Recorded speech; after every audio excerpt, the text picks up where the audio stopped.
Check, check. I like to be educated, but I'm so frustrated. Another one. To my loneliness. I guess that ignorance is bliss. Another one. Take me back to before the new. Rewind, take it out of cue. Innocence can be a young man's game. Signed up for the hall of shame. I wish I knew. I'm here. Welcome, everyone, to Blaine's Escape Corner, our little corner of the internet. We get together, we talk about the things that help us escape. Why do we need to escape, you ask? My life's pretty good. You know, you've got house, home, you've got friends, you've got all this kind of stuff. And it's like, you know what? Sometimes it's good to get away and let your brain sort of relax, have some catharsis, think through things, figure things out for yourself.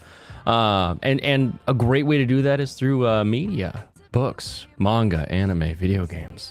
We love anime and video games here.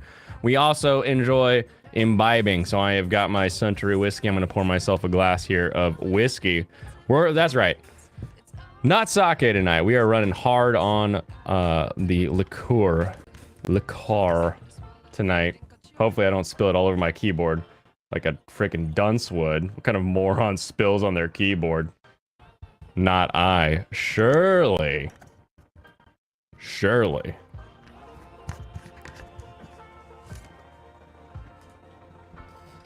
Kampai, everyone. We got a fun show today.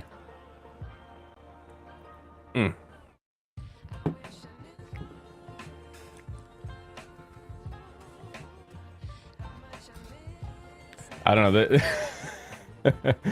Those background jams from YouTube, they hit well. They're so silly. They're very very classic.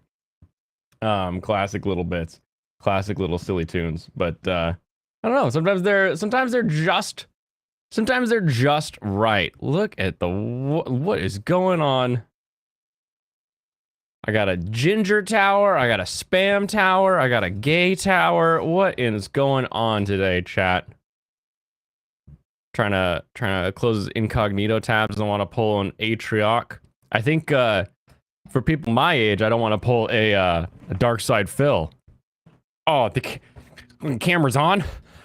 All right. Well, let's get into. And he just sits there playing with his pants down for the rest of the episode. Oh, anyone who doesn't think Phil didn't play the rest of that night with his pants around his ankles is just kidding themselves. What else we got up going here? Bum. It's me. Yes, I'm late. You promised the Serrano show. Not yet, but soon, maybe. We'll see. Serrano's has his own channel. He can run his own show. He's definitely welcome if there's ever a night where it's like I can't stream, and he doesn't want to stream on his channel. You could stream here. That seems easily handleable. Not too worried about him doing something that would bring down my stream or destroy my channel or anything like that. So we're good. We're good there. Serrano's in the back room? No, not in the back room. Awaiting that Trade Talk podcast pop. You've got some questions for old man Alex? Wait. What questions do you have? I'm so interested. Pop has gotten me wearing a mask while I'm using a grinder. I had to believe it or not, a power meter that'll let you know how many amps you're drawing, how many watts you're drawing, how many watt hours have been drawn for the past period of time isn't exactly an easy thing to find for generator to food truck or generator to RV or generator. Like, I'm trying all these things. Like, how the heck do I get a power meter so I can know what I'm using, what I'm drawing, so that I can upgrade to a battery pack in the future? Because they make these cool. It's like the battery backup that you plug your phone into. Picture a giant one of these. They make giant ones.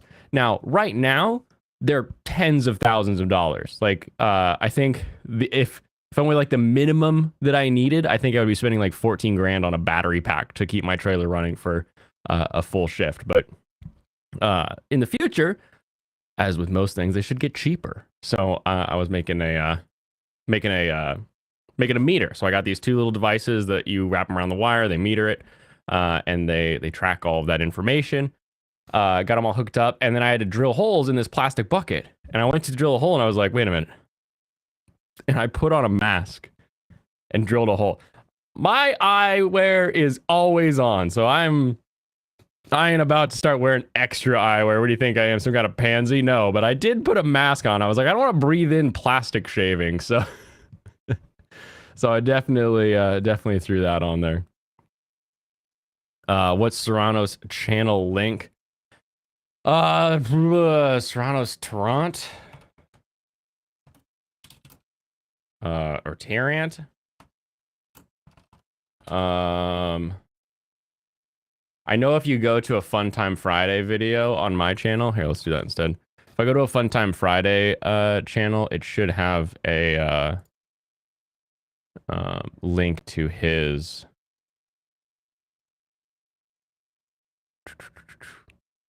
Wait, no, I want live, not videos. There we go. The bottom of this page should have. Oh, I didn't add them last week. Oopsies. It's a good thing the previous one is also there still, so I can just do this. And I can do this, I can do this. And I can send you all. Boom. Boom. Power mirror. Anyway, yeah, so I was drilling in that to put the holes in it so that I could wire the big cables. Cables are when you start talking 50 amps, 30 amps, like you're dealing with some serious cables. They are no joke. But my automatic wire strippers just popped off all those tips, screwed them all together, used knots the way nuts the way you're supposed to in our state. And I think every state, I think that's NEC code, but did it right, did it good.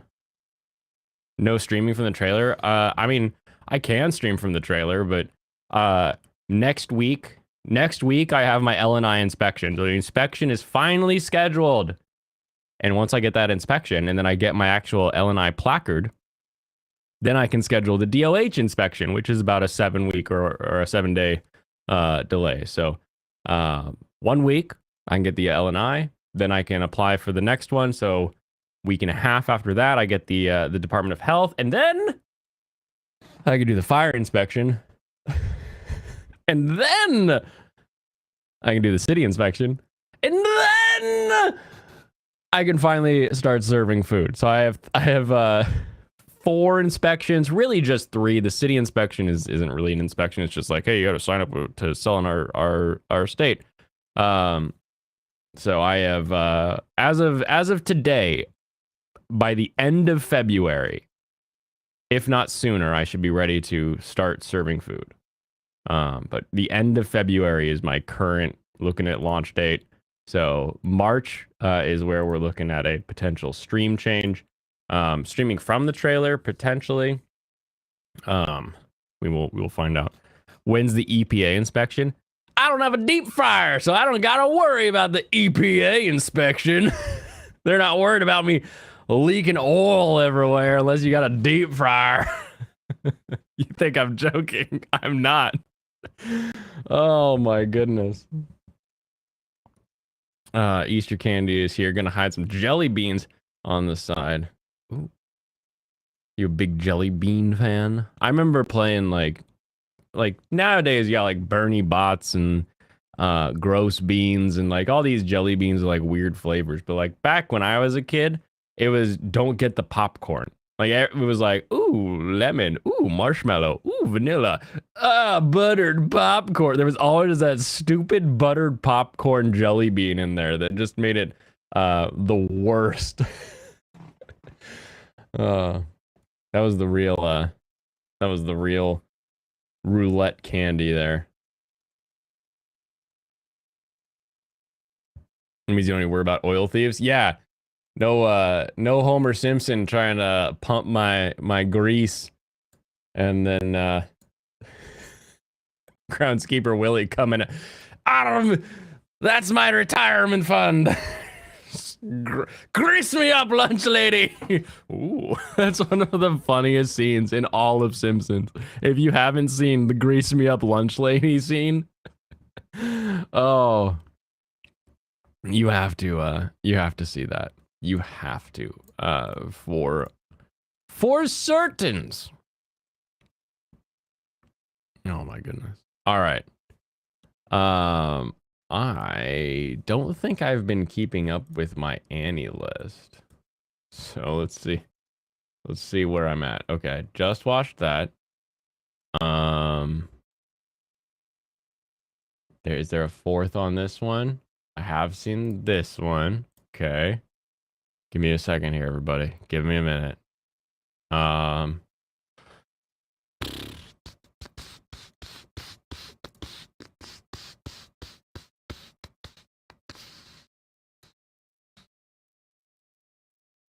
I think I saw the fourth on this one. First was that one. Second was that one. Third. Anyway, I'll pretend I've seen the fourth. I'll fake it.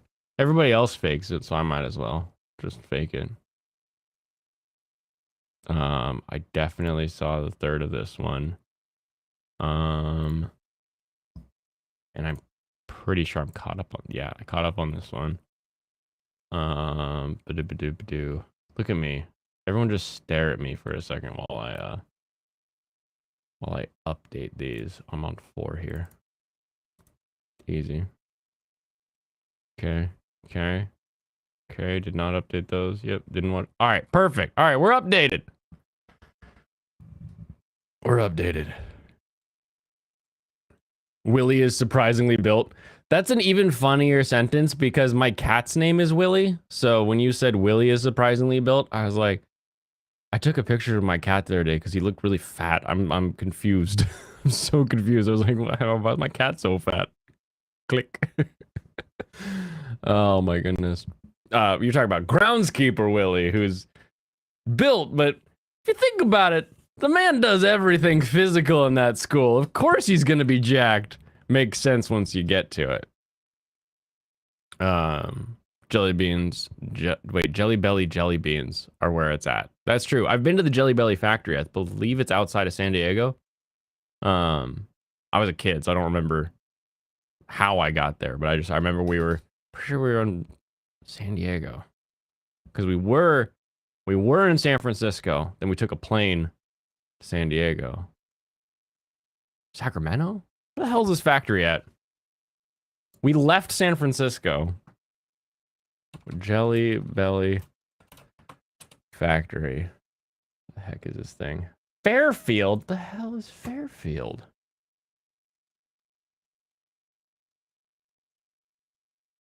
Vallejo? Oh, okay. Yeah, maybe we were on our way to Sacramento. That would make more sense. Okay. Oh, well. I was young. I don't know maps when I was a kid.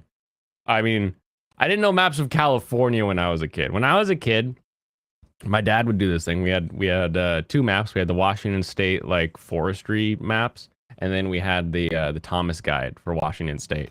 And he would take the Thomas Guide and throw it to the kids in the back. Be like, I'm only turning if you tell me to. Get us home. And we would have to get us home.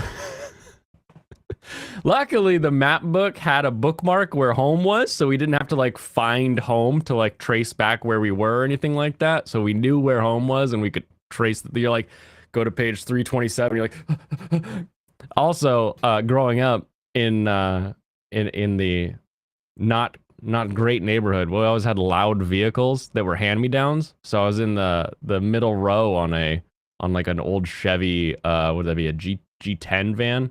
The extra tall boy that doubled as an RV or a RV for some, but also it was like the same model that they used for ambulances for a while. So you're like shouting over the engine because the engine's a hump. So you got the steering wheel. Hey, look, a steering wheel.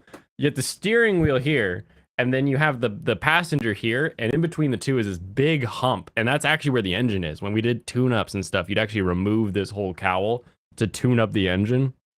So you're shouting over what is ostensibly the sound of the engine. You're like, turn left! When? Now! Well, I missed it. You're like, no! We're never making it home! Oh. It was fun. It was fun. It teaches you to know how to look at a map and know immediately where you are and where you have to be. So if you're like looking at your like nowadays it's great because like you got phone GPS and you're like turn by turn, but then like all of a sudden it's like recalculating and I can just look, and even when it's recalculating you still see the map. I can see the map and just go back to what I was doing. I think that plus mini maps in video games, you're set. You do those two things, child will never be lost. They'll always know how to get somewhere. Welcome, Alfarius. Oh my god. Pretty sure it's in Bakerfield. I think I just said it out loud earlier, so I think it's Fairfield or whatever. But yeah, it's between Sacramento and San Francisco. It's like directly in the middle of those two, which is always funny. With leather seats, worse. It was like a cloth section of the seat, but the end of the seat was like the vinyl bit. So so in the summer, when you wear shorts because it's hot as hell, where your short covered butt sits is cloth, so you're fine. But where your legs, like your thighs, because you sit, your shorts right up a little bit, your thigh exposes a little bit, and it just presses down on that hot vinyl with the all metal steel belt buckle, and you're like branding yourself every time you get into that car in the summer. Oh my goodness. I can probably pull up that van was pretty common. It was a I think it was 72 specifically. And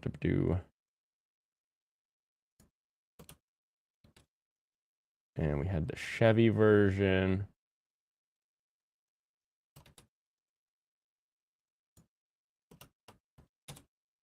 Baked legs forever, yeah. Seared like sausages. I don't even remember why we had that like extra height thing. I think we just inherited it that way. Like it just came to us with the extra bit.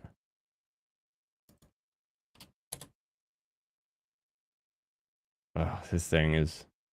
Here we go. This is exactly the vehicle that I grew up in, right here. This might be the vehicle. This might be it.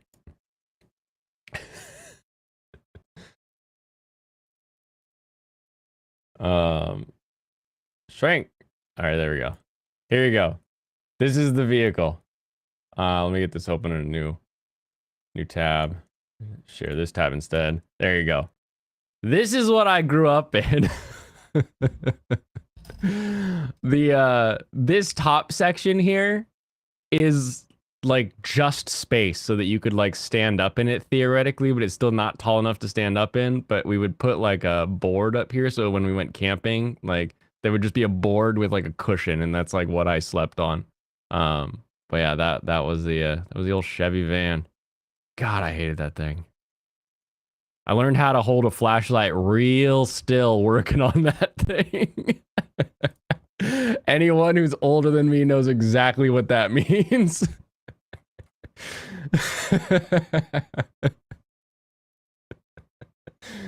Oh my goodness. Okay.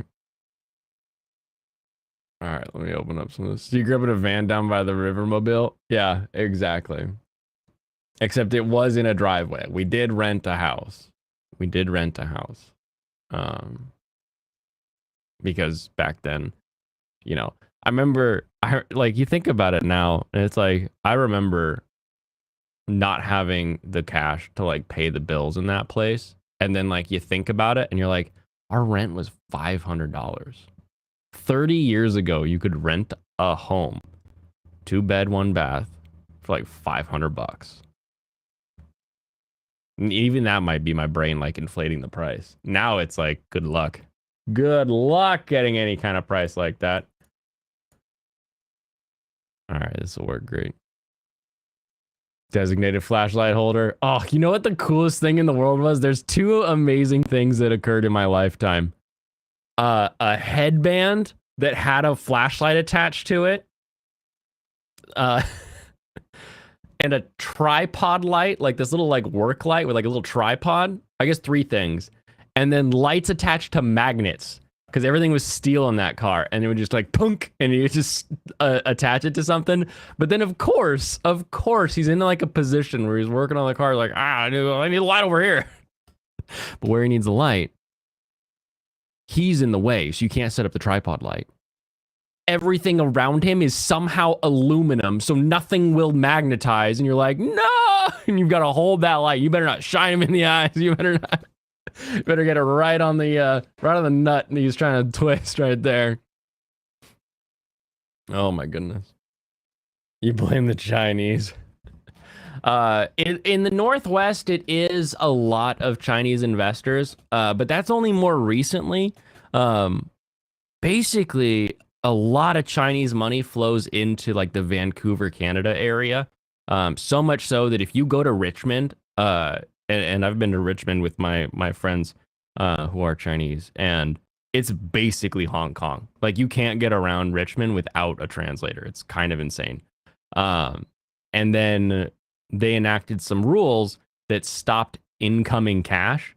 So a lot of the incoming cash that would have gone to Vancouver just was like, well, Seattle's close enough. And so like a bunch of that cash injected into Seattle and the east side and everything. And so it is a lot of foreign investment that has sort of inflated our economy. It's why our economy doesn't really like care what the rest of the world is doing. Like, yes, when 2008 happened, we had a dip, and then we recovered pretty quickly. But through a lot of those sort of national hardships, the Northwest does fairly stable comparatively because so much of our economy is based on trade economy.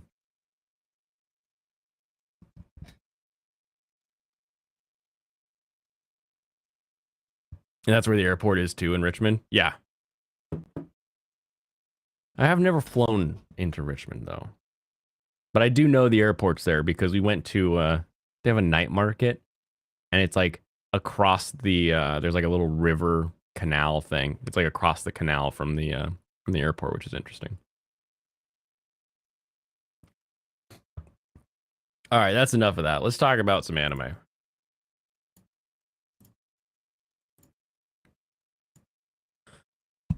Boom, high card. Oh, hold on. We rented a 3-bed in Texas several years ago for about 5 to 6, but we moved because they wanted 1K. The oil workers were starting to move into town. Yeah, and oil workers are a weird one because you get some people that just they get a lot of money for their age and they don't know how much money they have. And they're like, yeah, sure, I'll spend that much. And you're just like, wait, really, bro? High Card has introduced us to elbow length gloves. We now have gloves that go up to the elbow, and they've also introduced somebody's kink of I transition into Dami Mommy when I activate my superpowers, and there's going to be a lot of people that are like, I love this show now. This is the best show now ever. It's an interesting trope. It's an interesting trope, but I think it's fun. I think it's funny. We'll see. We'll see if it makes sense, and if they stick to it moving forward. Because right now it has some pretty strict rules that they've established for when this transformation occurs. And the transformation does come with certain assets, which I found hilarious. I was like, this character is purely kink bait. That's all they are. They're just here. They're just here as kink bait, and it's hilarious. So it's glasses wearing ponytailed demure secretary, and then wild swinging brazen pull down your necktie busty as soon as the transformation occurs, and you're like, okay, I get it. Oh my goodness. The glove rule discussed last week seems better. You're sorry for calling the show gay. Dami Mommy is queen. It's still Fujo bait. It's still Fujoshi bait. But they're smart. They're like, you know what? But Joshi's got cash. But Simp's got cash too. What if we have our team of dudes? We've got vegan plant man, we have the unkillable bottom boy, and we have never misses his shot toppy boy, and rich nobody thinks about him boy, and old man who is there for somebody.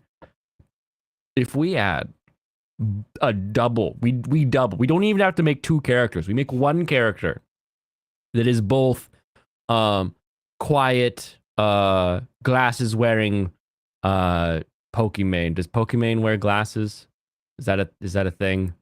And also loud and aggressive Amaranth in the same character, and they just transition back and forth between those two phases. We'll get all of the simps. Every single one of the simps. The Fujos have their thing, the simps have their thing, and all of their money will be ours. It's genius.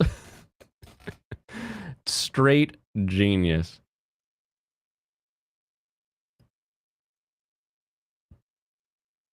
You're now watching Naruto, so your path to being gay looks well. Naruto won't make you gay. Unless you already are. Then maybe it helps. I don't know.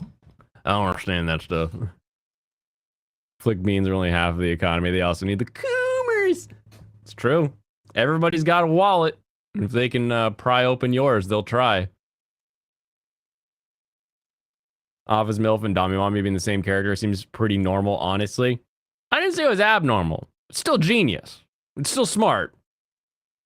There's a reason there's only 6 steps to the sales process, and everybody you ever encounter that tries to sell you something goes through the same steps. Okay? You don't gotta change the formula for the formula to be inherently genius, and the way you execute the formula to be smart. When is High Card mobile game coming out to sink more milk more simps? Yeah, I mean well, to milk more simps they need a lot more milkers. But I'm sure someone's gonna make like some kind of it's collecting cards. It's a card collector game. It transitions perfectly. Easy, done. We just made them $1 billion more. Congratulations. Get 10 cent on it. Get 10 cent on it right now. Yours only opens when it goes on sale. Just send. Wait, if it's on sale, you weren't gonna buy it though. Well, but it's on sale. I can't miss the sale. Oh my gosh, my wife does that. Oh, these are on sale. So, well, but they're on sale. We should get them. I'm like, we weren't gonna get them when we came here in the first. We came here for bread and like peanut butter. Like, why are we over in the grape section anyway? Like, get out of here. More Milkies, no 10 cent. Well, just depends on the market they're looking at. Movie theater goes on sale on Tuesdays. Wait, the movie theater or the movie theater tickets? What do you gotta buy tickets, I guess? All right. Tokyo Revengers Season 2.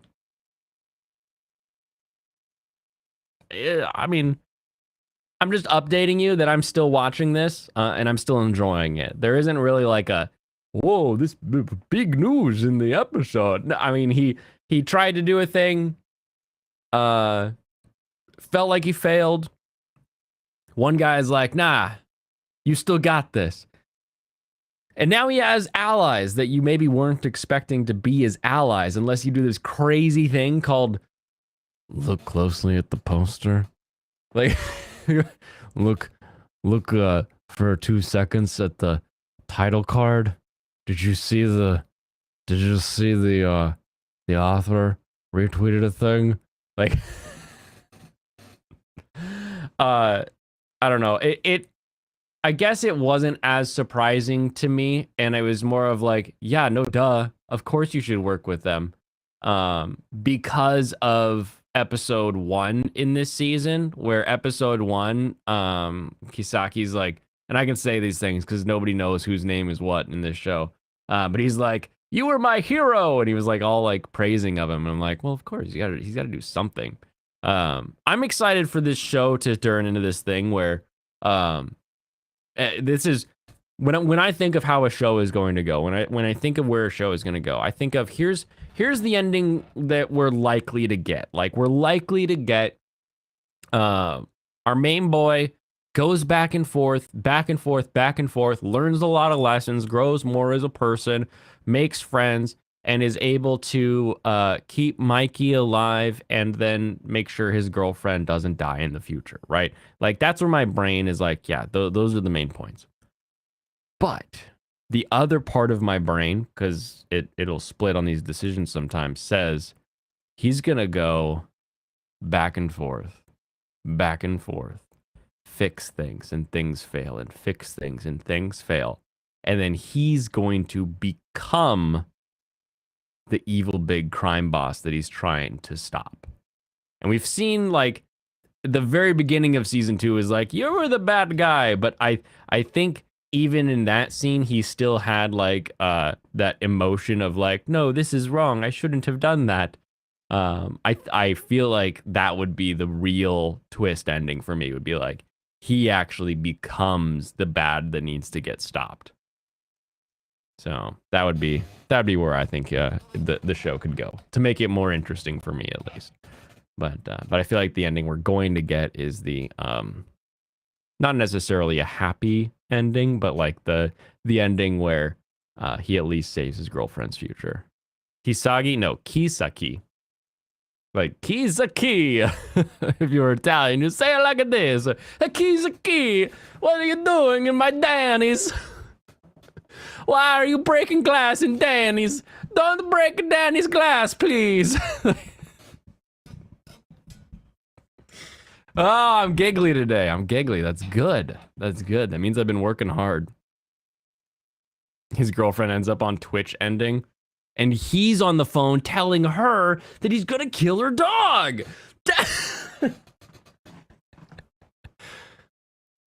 Get it? Kisagi. Oh.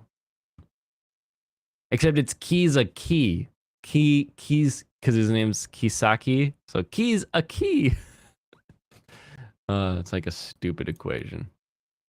Did I talk about the Buddy Daddies episode where they go to daycare and they go to drop off their daughter and all the moms are like, I want a piece of those two dads. And they just turn into ravenous animals in their chat group. Pretty sure it means I'm drunk. No, I'm not. I'm not anywhere near drunk yet. That's not how I fly on a Monday. I've got things to do tomorrow. Okay, he's the key. Anyway, the thirsty moms at daycare in Buddy Daddies was hilarious. The lesson of wear clothes that fit in, mirror and match, also good. Also a good lesson. That was a fun episode. I'm quite excited for that.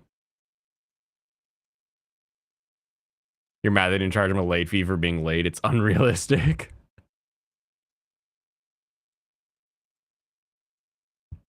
Oh, it's just the Japanese system, man. They're just kind. They're just nice. That's why we parents haul ass to pick up kids at daycare. In Japan, they just release the child. If you're too late to pick up the kid, they're like, well, I guess it's the kid's time. And they just push him out into the street and let him wander on home. There's a whole Netflix documentary about it. What's it called? All Alone. What is it? On My Own? Japanese.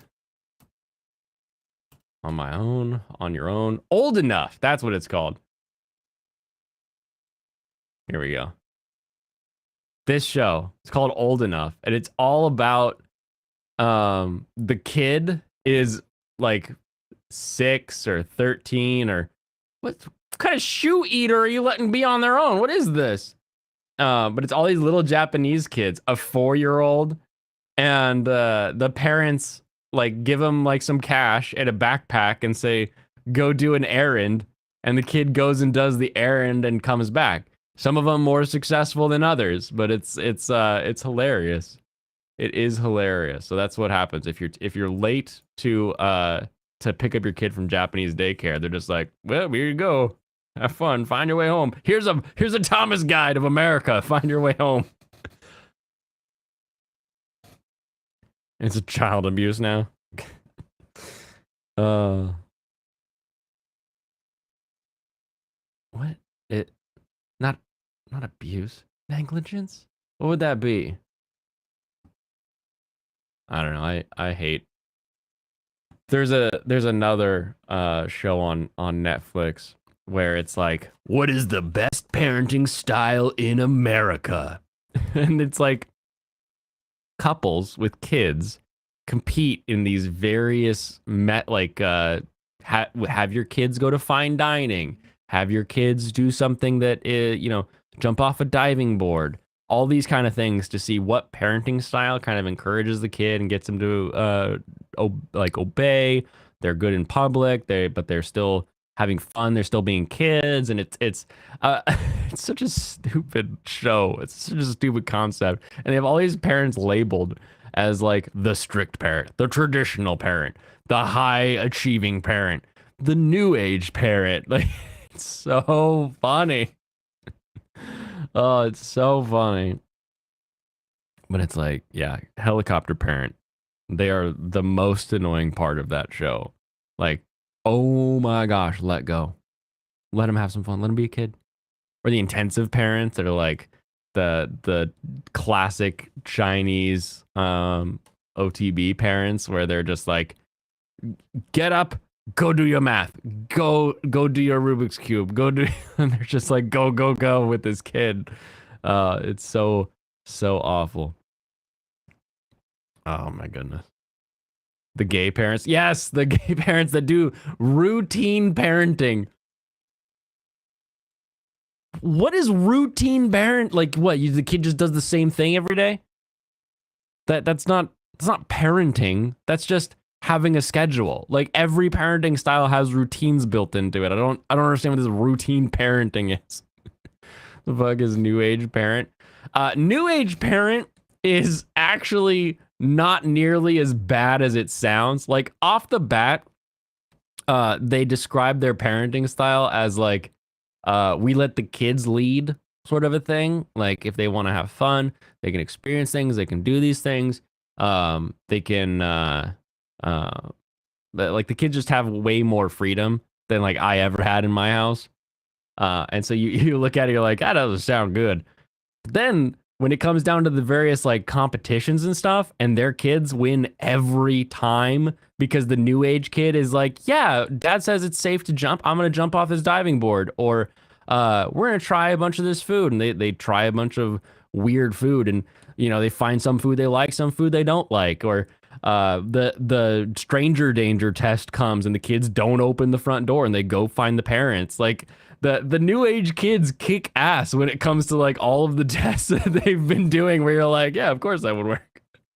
But they are going against natural parenting where they just let kids roll around in mud all day, and the intensive, and then the what's the other one, the routine parents. So stupid. But on its face, you're like, that new age parenting style sounds like bunk dumb. You're letting the kids run the show. But then, like, anytime the kids like get out of line and they get into mom stuff, they get into dad stuff, like there's these clear boundary lines where it's like, no, you don't do this. You don't mess with mom stuff. You don't ever do this. You don't ever do, and like there's these like, I don't know that I would call it new age parenting. I think I would call it like, here's a strict boundary, but like anything that isn't important, we don't really care about. So it's weird. It's a weird way to call it. What happened to that? You used to wander around with your friends till dusk when you were a kid. Drunk drivers and dogs. I didn't wander around as a kid. You wander around, you're getting eaten by a pit bull. That's what happens to you. Or pit bulls, Great Danes, and a couple Rotties, and then what's the Chinese one? Chow Chows. We had some. There were plenty of reasons not to wander around my neighborhood growing up, so they had nothing to do with other parents saying, "Oh, you shouldn't let them be outside alone." Like, no, my parents were fine with us being outside alone. It's just like, I don't know if it's Let's not go down that street. Let's not go down that. You know what? What if we just stayed home and played video games? The Great Dane was gonna eat you, Lamau, or do you just think it would? I loved the Great Dane, but it was very mean. It was not. It was a really cool dog if you encountered it while the owner was walking it around, because it's like a horse basically, right? But if you encountered it anywhere near its property, don't even bother. Don't even bother. I lived in Dog Mogadishu. I did. We had a chain link fence between us and our neighbors, and our neighbors had two pits, and they took care of these pits by opening the back door and just dropping a 50-pound bag of dog food on the back, like the cement steps basically to go down. They would just drop the bag of dog food. Those dogs would just tear it apart, eat as much as they wanted. And they would spend most of their time right up against the fence, biting into the chain link fence and just pulling on it whenever we were back there playing. That was basically my childhood at that house. You just had to worry about Clifford Olson and the serial killer. The serial killer? Oh, how many people did they get? I didn't want to mess with the skinnies. I was not about to we had like a nice buffer. So like there was our house and then like retirees, like Boeing retirees in this nice little circle, little barrier around us on the street. But then as soon as you went past that, you name it, I can get it for you. Like that's animal neglect and borderline abuse. You know it. It is. I would say so. You know what we did? We fed those dogs so well. We got the best treats we could. We got anytime that we had bones that were like good beef bones, we gave those dog beef bones. We gave those dog treats. Eventually, they stopped pulling on the fence and they would sit and they would wait for their treats.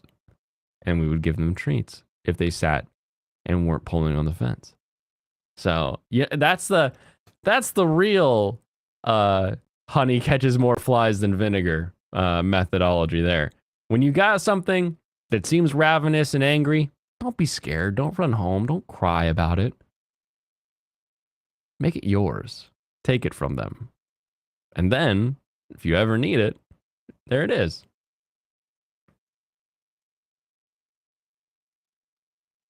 Japan has their share of killers. That's true. That is true. But everybody has their share of killers. Isn't like the murder per capita in most countries the same? Hold on, let's see. Per capita. Country? How am I going to Google to find this? Murder rate by country. Here we go. Obviously, some will be higher, some will be lower. But let's see. I don't want 2023. We just started. Give me some real stats. 2022 stats. Here we go. Not even remotely. What do you mean not even remotely?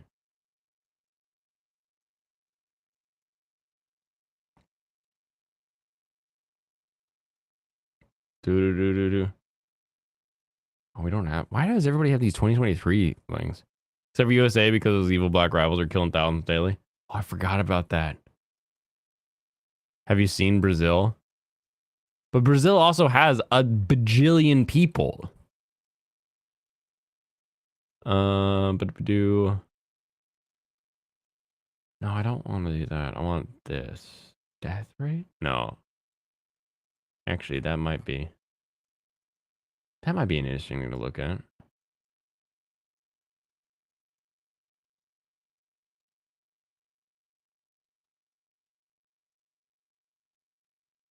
Huh.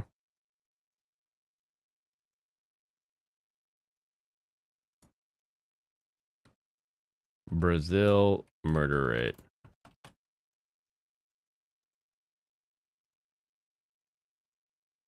Intentional violent deaths per 100,000. 22 in 2019. USA murder rate. 5 to 22. Japan murder rate 0.25. I got a lot less. What am I thinking of then? What's the stat that like it's like the same across the world because people don't do it? Is it just violent crimes?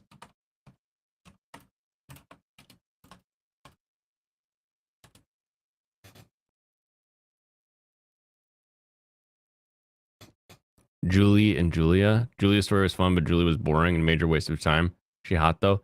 I'm trying to remember if I thought that movie was interesting just because that's the Julia Childs movie, right? Julia Childs, yeah. Just because I love cooking, and what she did for cooking is really interesting.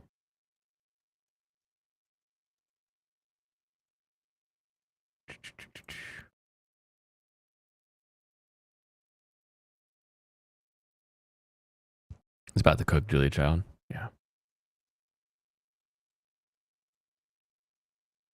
Brazil has as many murders as half the world combined. That can't be true. El Salvador has more homicides than them.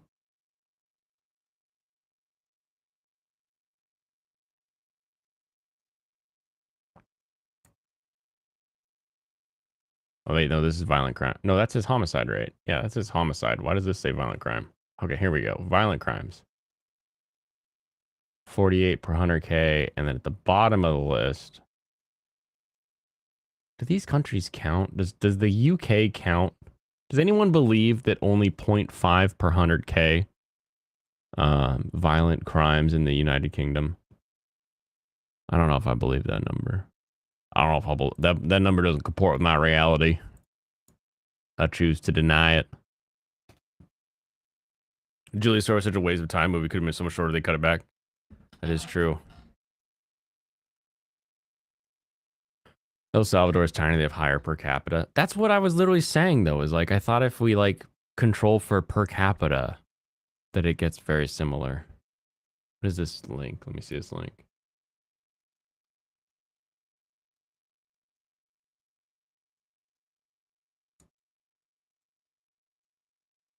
I'll come across something and I'll be like, oh, this is what I'm talking about. I'll post in the Discord, I guess.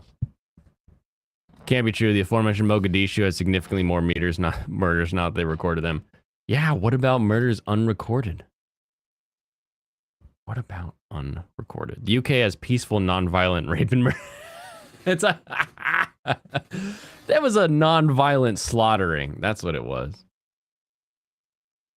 They drink Duke Mayo down here? What the hell is Duke Mayo? There's Best Foods and there's Kewpie.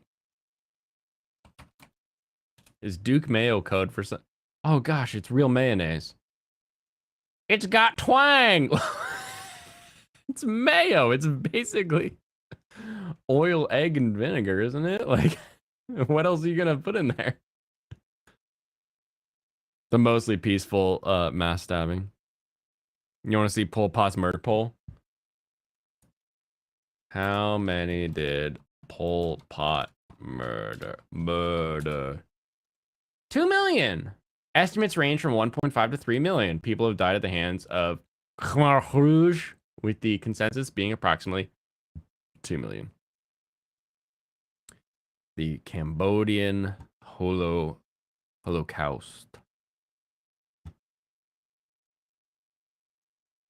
Wow.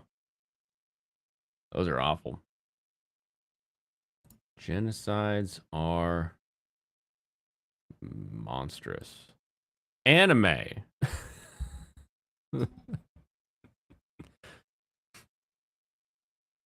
Talk about Julia Child and murder, Nick. Yeah, in the same breath.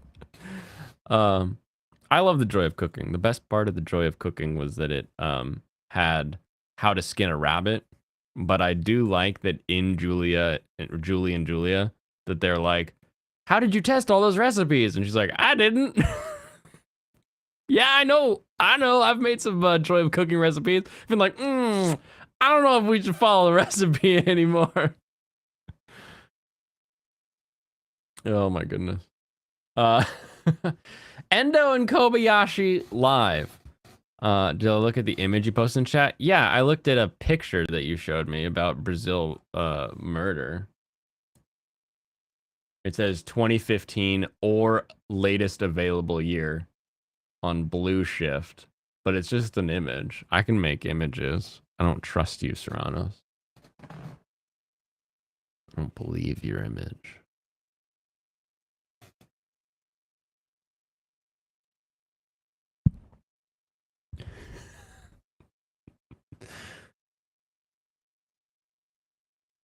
More so that I just don't care as much because like I was saying, there's some stat, there's some sort of violent crime stat. I swore it was violent crimes. I thought it was homicides. Apparently it's not homicides though. Where if you control for per capita, that everybody gets very similar across the board. I was wrong, so I don't care. You got it! You figured it out! I still wasn't wrong though. I haven't been proven wrong yet. I just haven't figured out what my stat is. That's the trick. You can't be wrong if you don't know what your stat is. You're just going from memory. I know it's not homicides because they go anywhere from 40 per 100K down to 0.5 per 100K. And that's a pretty big swing. Says that many? Is 40 people for every 100,000 versus half for every 100,000? Is it really that? It's really that different at the end of the day? Probably is. Probably is. But I swear there's a stat. Maybe it's grapes. Maybe it's something else. Figure it out. You think our human guy is confident in telling her his feelings? I think it's going to happen. I do think that will happen. I really like the part in Endo and Kobayashi live where they're like, here's why this guy is being told by this gal that he should broadcast his voice. Here's why that's an interesting thing and why you should potentially care. Blader is sour grapes, boy. Yeah, the sourest of grapes. Grapes so sour your mouth will never unpucker.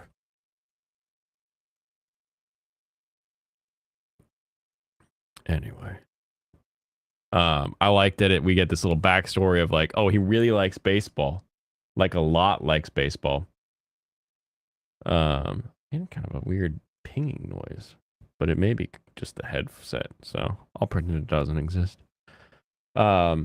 Used to play baseball, hurt himself in baseball, and now she's like, well, what if you used your knowledge you gained from playing baseball in order to be an announcer for baseball? And so it's like a thing that he can do, that he can look into, and he can try, and he can see if it'll, oh no, I think one of my headsets might be going out because this one's not doing the ringing. I don't feel like I have tinnitus anymore.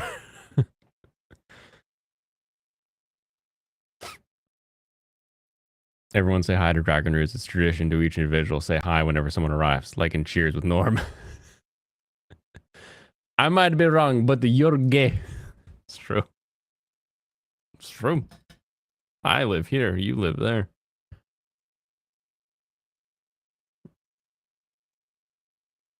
I have a face. I have a face, and I put it on the internet.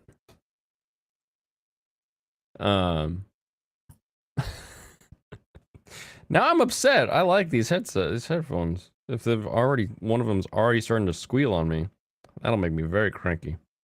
Very cranky. Anyway, like I said, I like the idea that they're giving him like a reason, like kind of a purpose to his, oh, you be the announcer and I'll be the person who like describes what's going on. And we can like work together and get to the end of this. Also, we've got the stakes now of like the game won't save and they can't make a new save and they can't duplicate their save or anything like that. I'm stoked for it. Blader should play an Otome game. Are there good ones?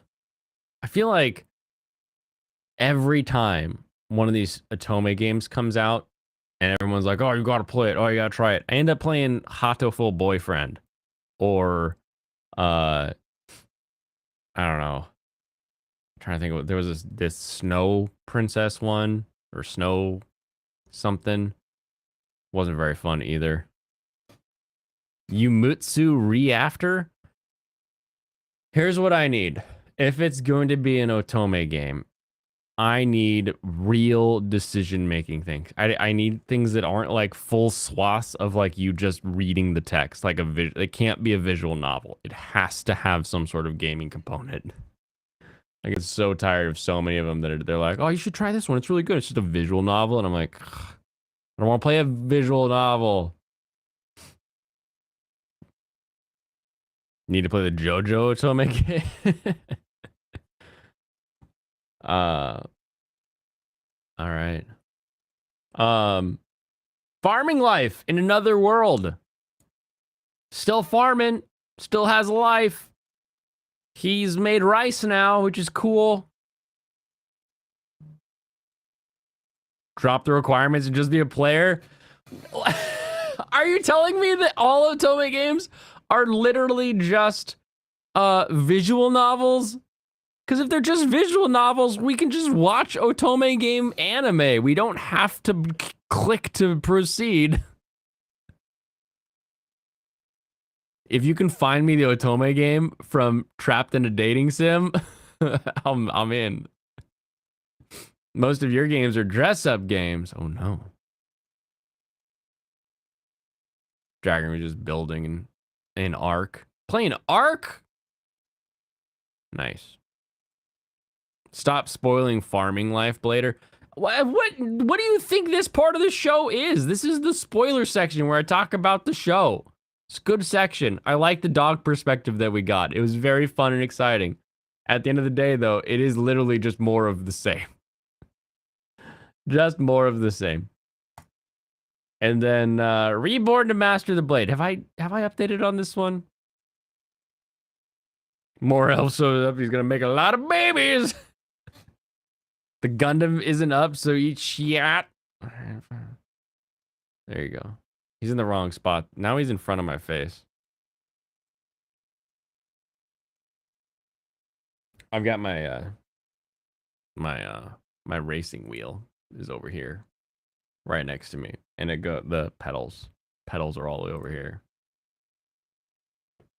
so it becomes a pain. Gotta move this stuff around. There we go. Actually, can I? There we go. Have him look at me. There we are. Boom. Better? Reborn to Master Blade sucks! It's not really playing with its major conceit yet, which I find interesting. You're playing Dying Light?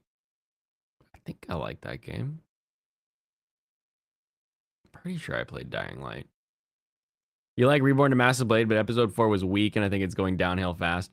Like I said, it's not playing to its major conceit of him being a her and having to deal with their life being different. It's sort of like everything is just better now. Like, oh, I can do this, and I can do this, and I can do this, and I can do this. And I said this last week, but again, we have like no frame of reference for how strong are they, because they just are stronger. It's the Superman dilemma, where it's like Superman is always strong enough to win, right? Whereas like Goku gets stronger to win. Superman starts from the strong position. So I'm not so sure about the engine. It's just being dumb Isekai with OP Pro Tag. Exactly. Exactly. Frame of reference needing bitch ass. Oh, I'm sorry. I want media that goes deep and goes hard. I like a frame of reference to know where I'm supposed to be coming from. You pirate your next Bleach episode in a couple of days? What do you mean? The Bleach isn't coming out until June or whatever. July. There are good isekai though. Yeah. I didn't say isekai was bad. I said this was a bad isekai. It just so happens most of them don't care at all. True. True. Deep and hot. Deeper. Harder.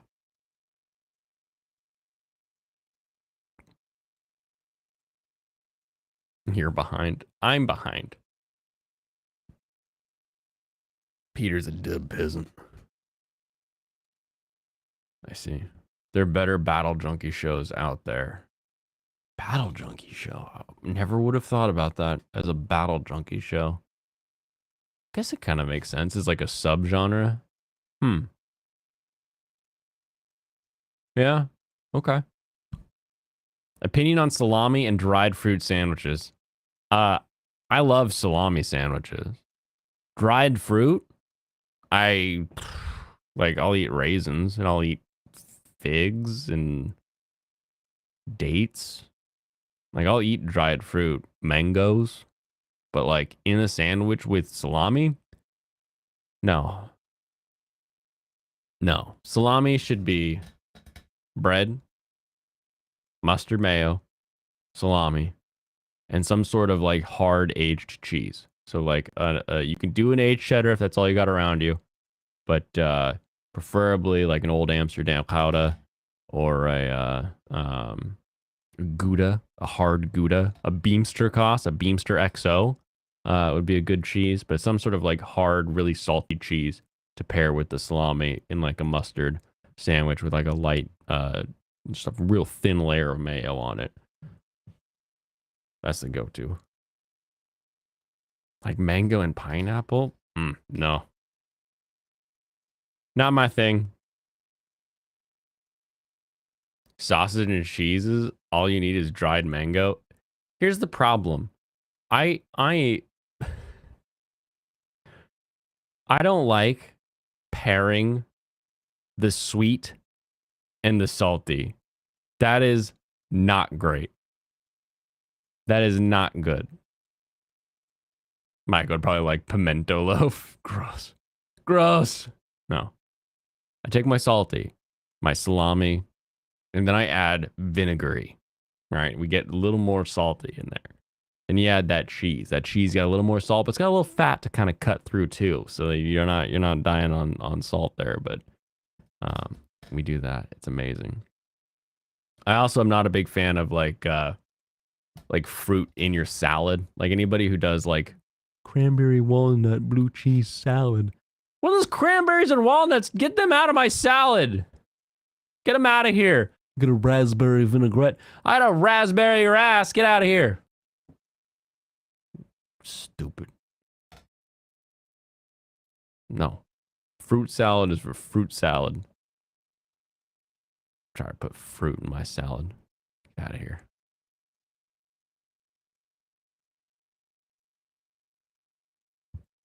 Mike will be the one guy that eats the fruitcake during Christmas. Hey guys, watch them.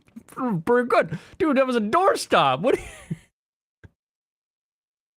Don't like salty and sweet, heretic? It's true. It's true. I like salty and I like sweet. But like salted caramel?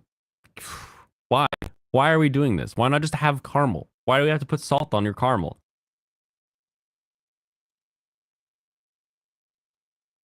Oh, guys, that's amazing. When you post your address in chat, it auto changes it. That's crazy. Let me put mine in chat.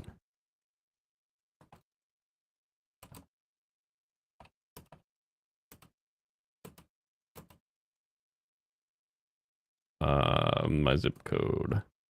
Boom. You didn't eat warheads as a kid? I ate warheads as a kid. Wait, does that go back up? Oh, you like fruitcake fan site? Gross. Where is going to be the first place the food truck shows up? Right now, it's going to be Logan Brewery over in Burien. They really like our design. They like our food. They like what we're doing now. We're just in a holding pattern until I'm legally allowed to serve food outside of their establishment. And then there's a couple other breweries over in Ballard, which is great. Like Ballard's a really good food hub in this area, has a lot of breweries, but it's in Ballard.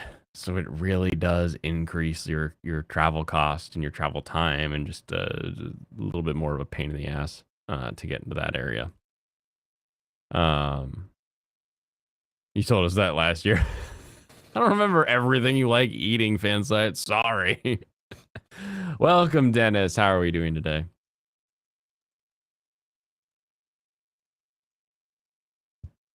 Also, being close to SeaTac is good. Being close to SeaTac is good.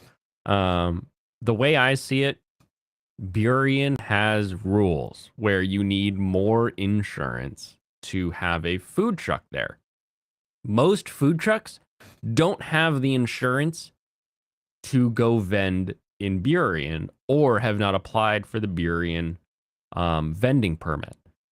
And it's a separate permit, pain in the ass, but I'm new and I'm still waiting on stuff. And because I'm new, the difference in price for me to get that insurance was like $100 for the whole year. So I was like, give me that insurance, and then I'll be one of the 8 trucks that are allowed in an entire city. So there's a real underserved market.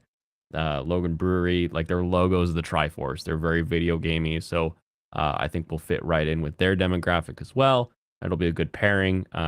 Some like anyone who lives south of Seattle does not want to go into Seattle to get food. So I think there's another giant market there of people that just don't want to go into Seattle for stuff. Blaine needs the address. So I'm gonna give him a less retro haircut. Hey, Vietnamese barber is best barber. She told me so. She said I look handsome.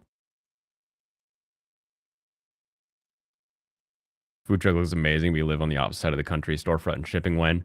Storefront soon. Storefront, as soon as we get the truck sort of holding its own, and then I can start.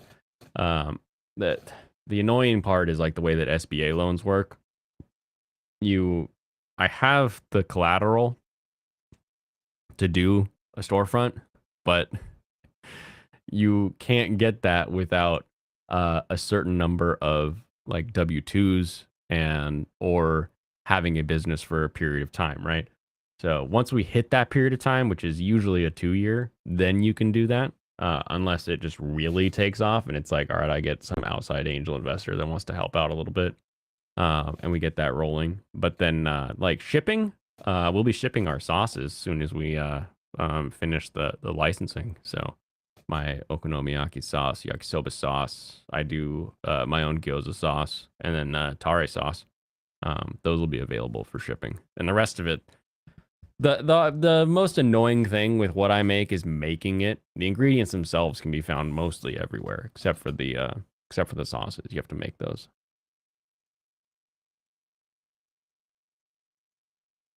And you live on the opposite side of the country. Damn. I don't know that my food would taste as good if I shipped it across the country. Burien's actually a pretty good sized place too. It is. It is a good sized place. 2 English dubs of Rurouni Kenshin. You're now confused as to which one you should watch. I'm sure Fansite will tell you later which one to watch. Half of the cost of starting a business in Calais is insurance. That's not it here yet. Like the insurance is bad. Like the car to haul the trailer has like an insurance policy because they handle auto insurance as well. And the trailer has an insurance policy because the trailer is like the business. So the trailer policy is the same as a business policy.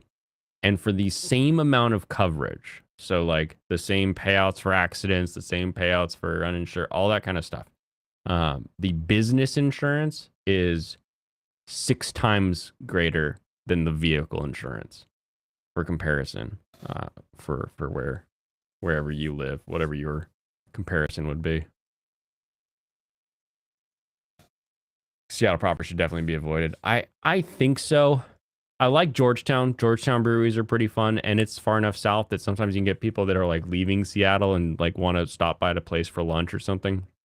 But that's going to be like you go to a Georgetown brewery on Friday, like Friday from 4 to 10, so you can get everybody who's leaving work and getting their weekend beer. That would be pretty good. But anything else, kind of a pain over that area. Boo boo boo. They use the same guy as Kenshin, unless funny redub the Sony dub. That's true. Okay, you do stand corrected. Vietnamese barber had her start in the Ho Chi Minh. I would believe that my barber rode her own ass on a boat all the way to America. Steve Blum, Shishio is fire. Welcome, Lofty. How are we doing today? Everybody say their hellos. Let's talk about this, because I thought this was funny, and I have no idea where this goes. I just saw the headline and then saw the tweet and was like, what? So apparently, J.K. Rowling under fire for comparing Zombieland Saga turf meme to anti-suffragist art. That's the headline. That's the headline. We'll get to the meme and we'll talk about it later. Loft had a really special stream the other day. You're streaming now. Have fun. Just want to say hi. You're still streaming? I was listening to you before I started streaming. Nice. Have fun. Have fun talking about The Last of Us. Apparently, a lot of people like it. Also, a lot of people don't like it, but I don't know. I haven't seen it, and I'm not in a real good place to judge it. If I did watch it, it would just be from purely the is the show good standpoint, because like I didn't play The Last of Us games. I think I played like the tutorial of the first one, and I was like, nah, I got other stuff to do.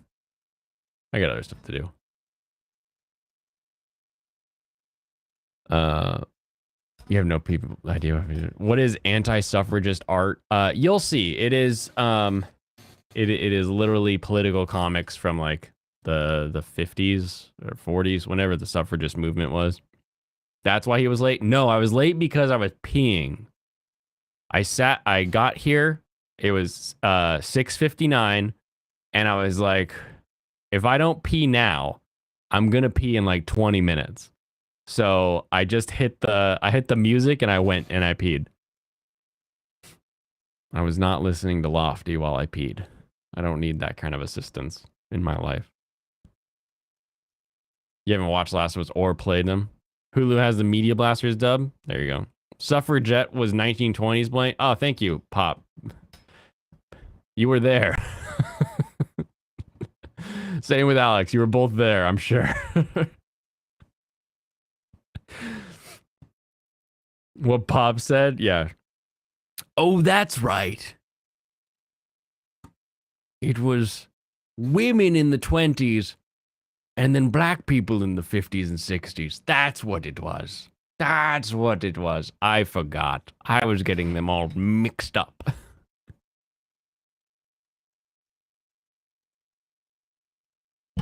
Oh my goodness. Okay, latest tweet. This is of course a lie because it's not the latest tweet yet, but we won't hold that against our CBR writer here. The translation from Media Blasters is subpar. What? They keep calling it Edo. The Edo period. You were around when Biden was a childhood friend? Me and Biden back in the day, looking around for smaller people to sniff. Alrighty. J.K. Rowling has equated being called a TERF to the violence directed at suffragists using a Zombieland Saga meme with an anti-suffragist cartoon. As reported by ANN. Let's just take a moment.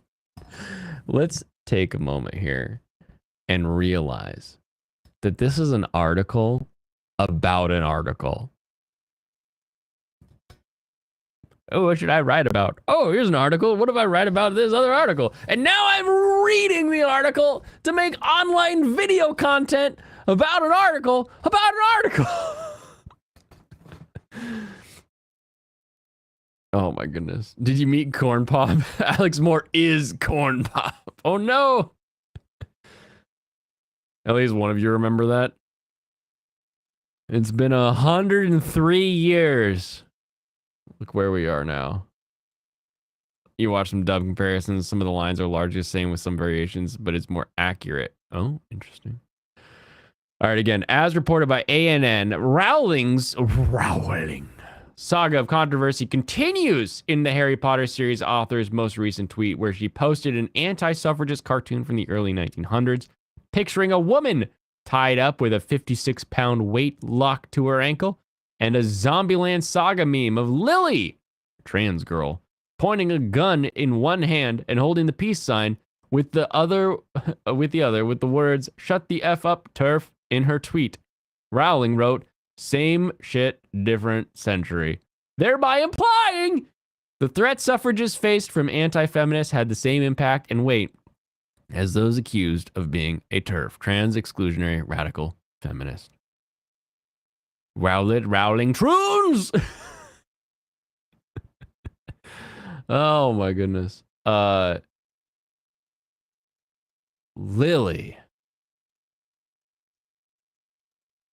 a trans girl.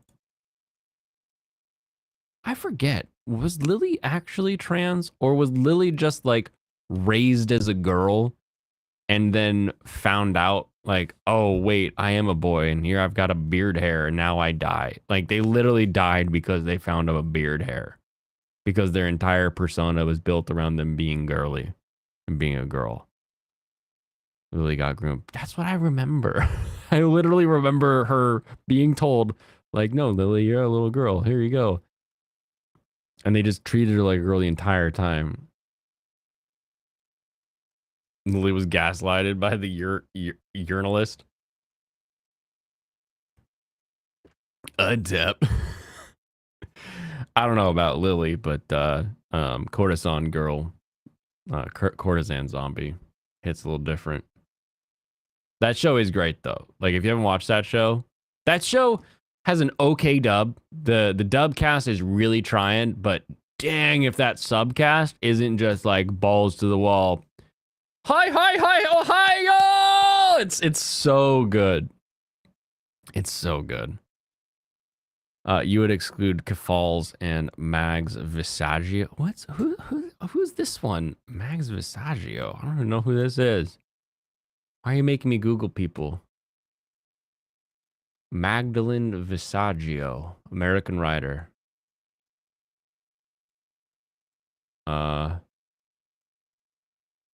Magdalene Visaggio is an American comic book writer.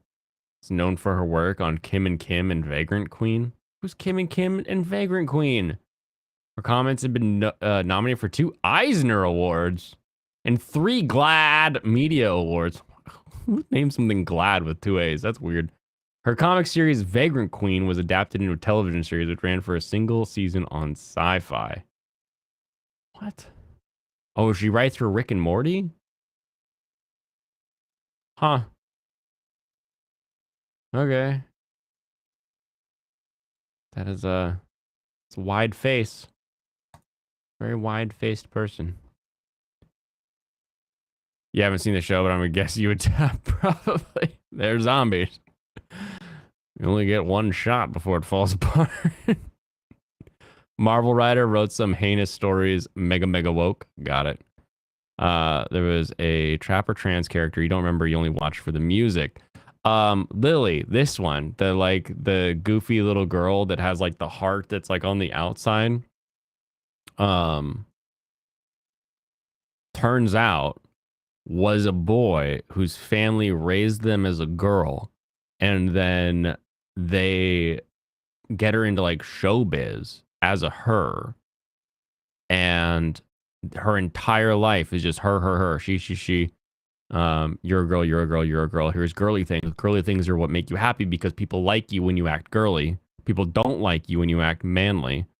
And then Lily sprouts a beard hair, a single little beard hair, because she goes through puberty. As a boy, because she has a penis, because she's a boy who's been told she's a girl her whole life and isn't. She's a boy, so she has puberty, and it kills her. She looks at the hair and has a heart attack and dies. She dies because she isn't what everybody around her tells her that she is, because she's a he. But now she's a zombie, so it's more about just she's a zombie now, and who can sing it is cute. Don't worry about those comic books. Mags wrote it's garbage. Got it. If you speed run it, then you can probably get two in. A lot of Gatorade. A lot of Gatorade. Depends on the one you saw. You know that they redubbed it at some point. Oh, you're still talking to Dennis. How did they explain his equipment? They don't really. There's like a little bit of a scene where he's like, he wants to like play with a toy that's like a boy toy or a gun or something, like a video game. Is it a video game?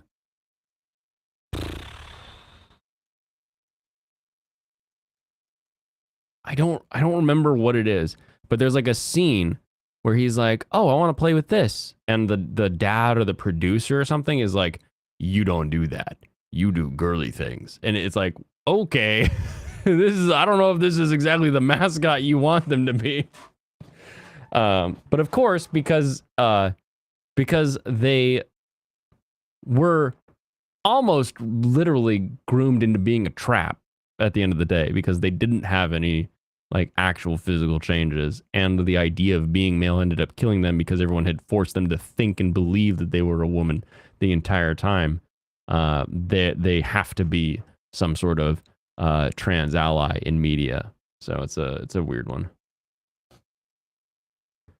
Don't spread your FBI stats here. Yeah, what do you want? You want Keffels to come get me?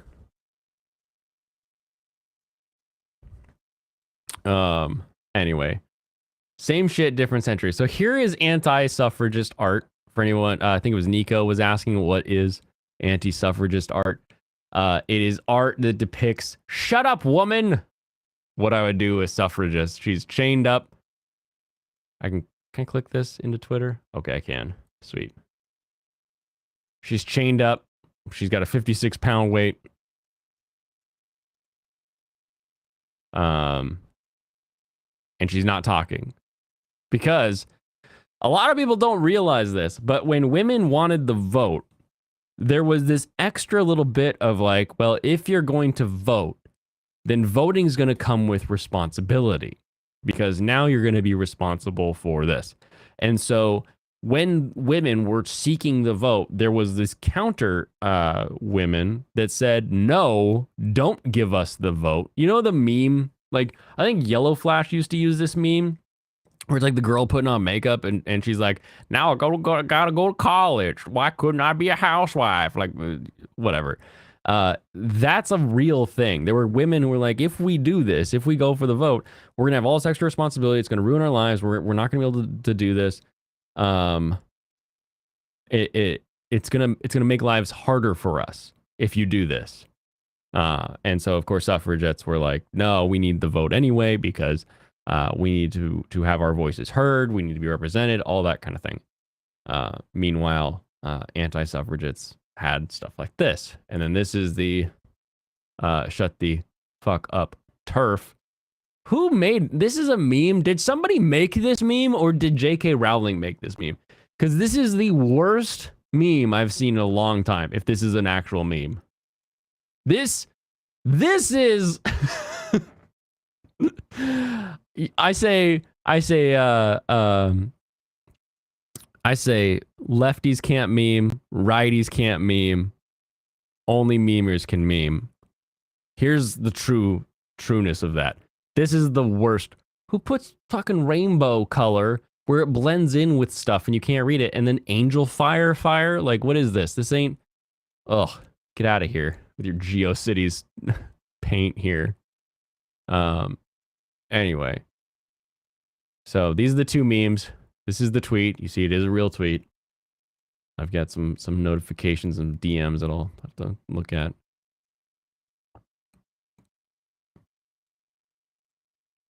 No one addresses this extra feature. Apparently not. I don't know.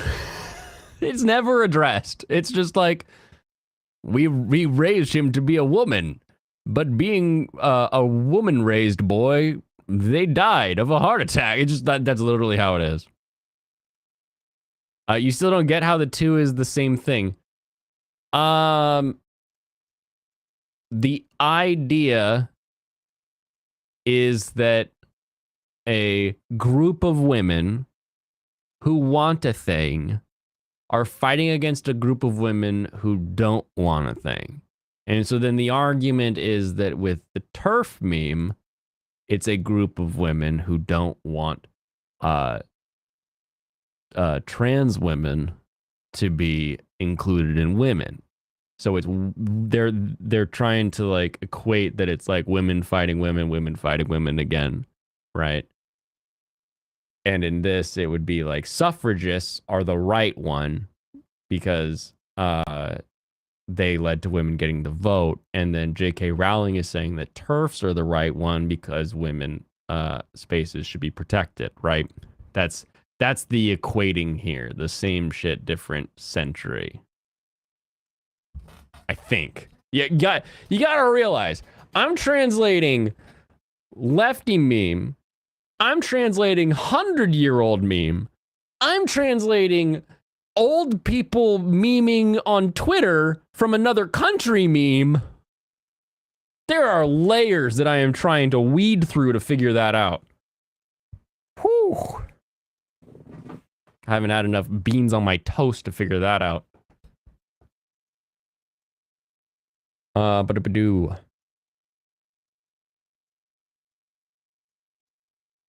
You remember that video?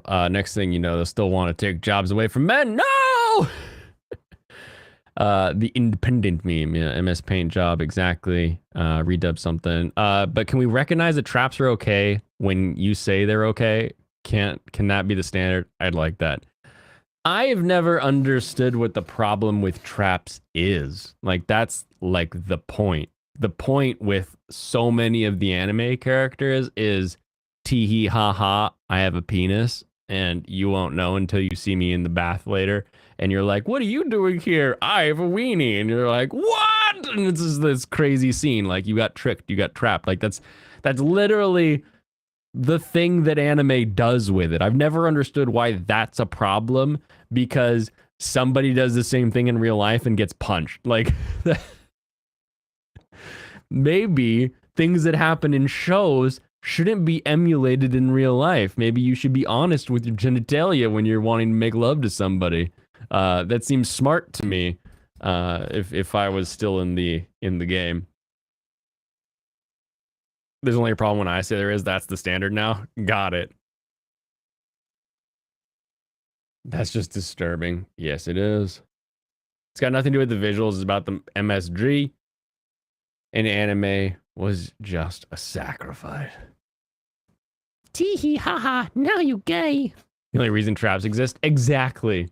Exactly. That's the point. Is so that you can post like a picture of 4 ladies and like 3 of them are kind of ugly and 1 of them's hot. And then they're like, well, the hot one. And it's like, oh, it's a penis. Now you gay. Blaine's dating instructions? Yeah. Be open and honest with what's in your pants. Oh. That... I can't believe that has to be dating advice. Apparently, Odonoko and traps are transphobic, so they switched them to trans. That's not... They're just not. They're just not. Like, if anything, they would have to be cross-dressers, which the defense of drag shows would lead us to believe that drag queens are not trans because they're drag queens, right? Like, if that is part of your message, then traps are not trans. Like, you cannot call a trap trans if you believe that drag queens are not always trans. If you can have some gay bear who wants to do drag, or you can have some straight guy who wants to do drag and just wear women's clothes, you have to allow them to do that and traps to not be trans. Unless the trap says, no, I am a woman, I want to be a woman, everything about me is a woman, and we just live in some sort of medieval land where we don't have surgeries where I could become a woman or magic that can make me a woman, even though we have like 3 shows this season that all have curses, magic, or reincarnation that allows that to occur, then they're not trans. That's not what they are. They're just dudes that want to make other dudes feel funny because they can dress up pretty. Eggs though. So Vanguard. And Twitter left has a hate boner for Japan, by the way, due to them not naming every tomboy Odinoko and trap trans. Seen many flaming wars start over. I just don't understand how you can have a mentality that says, let me be me. Who I want to be is who I want to be. That also says, that's not who you are. Like, I don't get it. Eggs though. Yeah, I guess. Crack them eggs. You're all for straight drag queens. At least you have a chance there. What is interesting here, so hey, check this out, right? Share this tab. I have not commented or liked this tweet, right? I've got nothing lit up down below. But when I look here,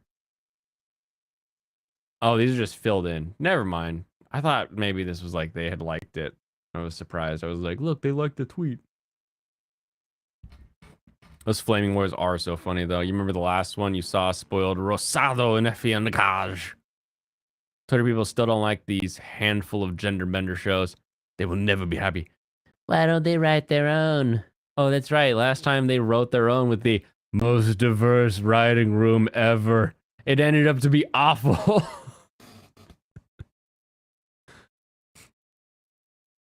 That's how Twitter shows up on embeds. It looks like they liked it. That's kind of annoying. J.K. Rowling's trans exclusionary controversy.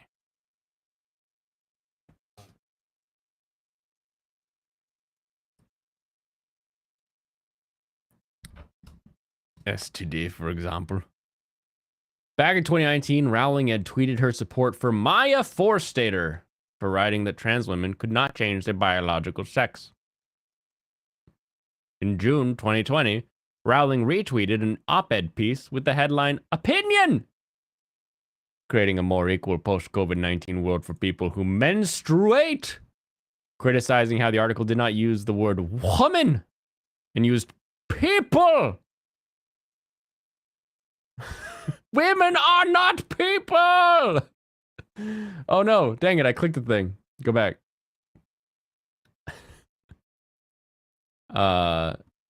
After fans. Are they fans? Are they fans? I don't think they're fans. Criticized Rowling for transphobic tweets. She responded, if sex isn't real, there's no same-sex attraction. Sex isn't real. The lived reality of women globally is erased. I know that I love trans people, but erasing the concept of sex removes the ability to many to meaningfully discuss their lives. It isn't hate speak to speak the truth. See, that's the problem right there. Is she said it isn't hate to speak the truth.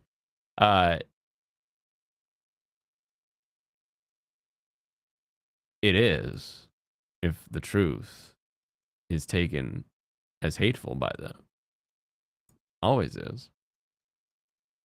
Like chat. It doesn't matter how many times I say Chainsaw Man's not that good and I speak truth to power. Chat sits there saying, no, that's hate speech. You hate Chainsaw Man. Blader's a hater.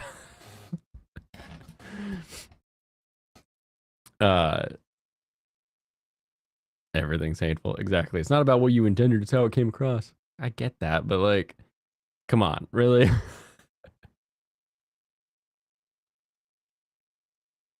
Wrong, Chainsaw Man. His Kino, dumbass. My truth! You like how many times I can squeeze Chainsaw Man in these things? Hashtag Cooter Lives Matter. Cooter, shoot him. Shoot him, Cooter. People who menstruate, who's people? Do we have a word for that? Maybe.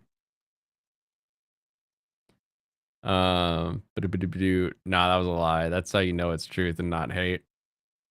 Blaine is not human confirmed. Chainsaw Man is the GOAT. That is hate speech. I did enjoy the final scene of Chainsaw Man. The final scene of the anime. How far did they get?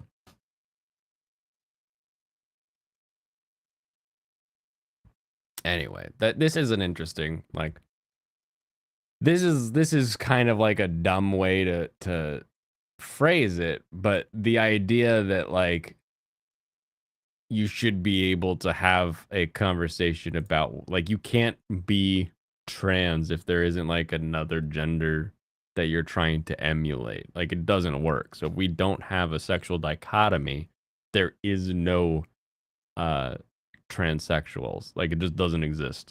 It's not how anything works. People menstruate equals women. Really? What about old women who don't menstruate anymore? You ever think of that? You ever think of the old women? What about the women with a whatever the uterus removal surgery? What the hell is that called?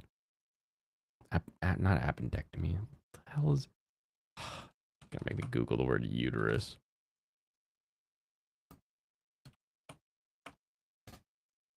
Hysterectomy. If you have a hysterectomy, are you not a woman?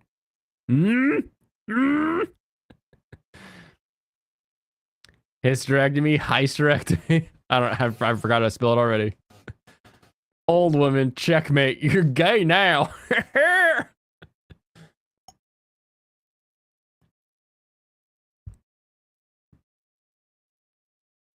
Wait till lesbian S&M mommy is introduced.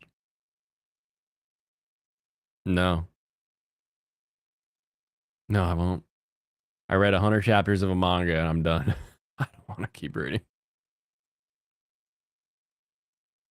No one thinks about old woman unless she's your grandma. God.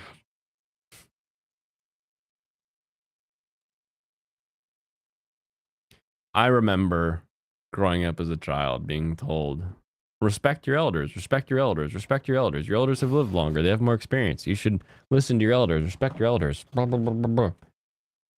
And then I realized in sales that the old people would come in and lie to my face to try to get some kind of deal, some kind of discount, some kind of perk. Just lie to me. And I was like, oh, old people still suck. People have to give respect in order to earn respect. And you start by giving respect. And if respect is reciprocated, you continue with respect. But if respect is not reciprocated, cut ties. Cut those ties. Keep reading, you bigot. Never! I don't want to read about war demon weapon making bulls honky. Oh no. My horn. He's gone. Oh, I turned it down.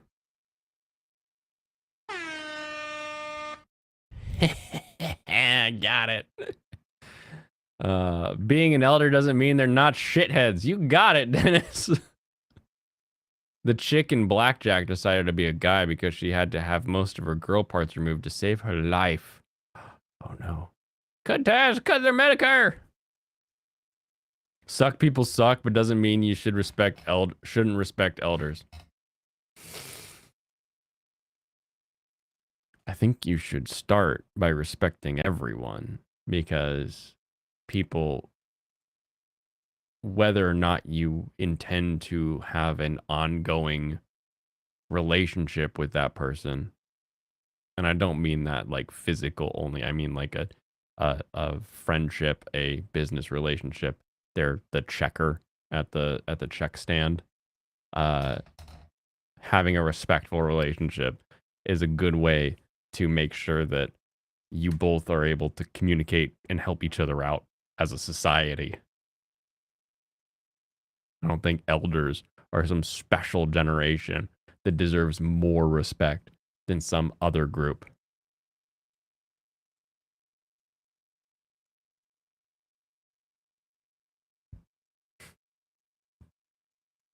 They'll get my respect when they're 6 feet under. I can press F to pay respects. Oh man, F's in the chat for old people. It's not about all respect, it's about elder respect. Elder respect matters. No, all respect matters. Get your ERM bigotry out of here. Roof Koreans, they deserve respect. That is true. That is true. Anyone willing to defend what their livelihood. She then wrote a post on her website where she detailed 5 reasons for being worried about the new trans activism.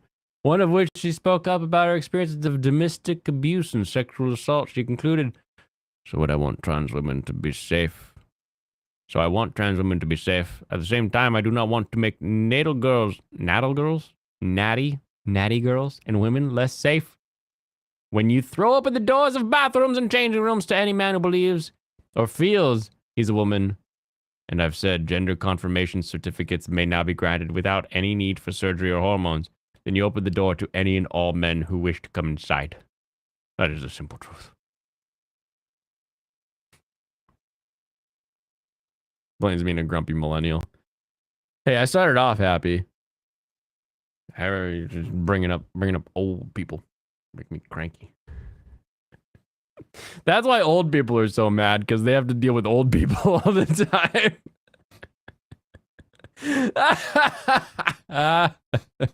Old people can't stand old people either.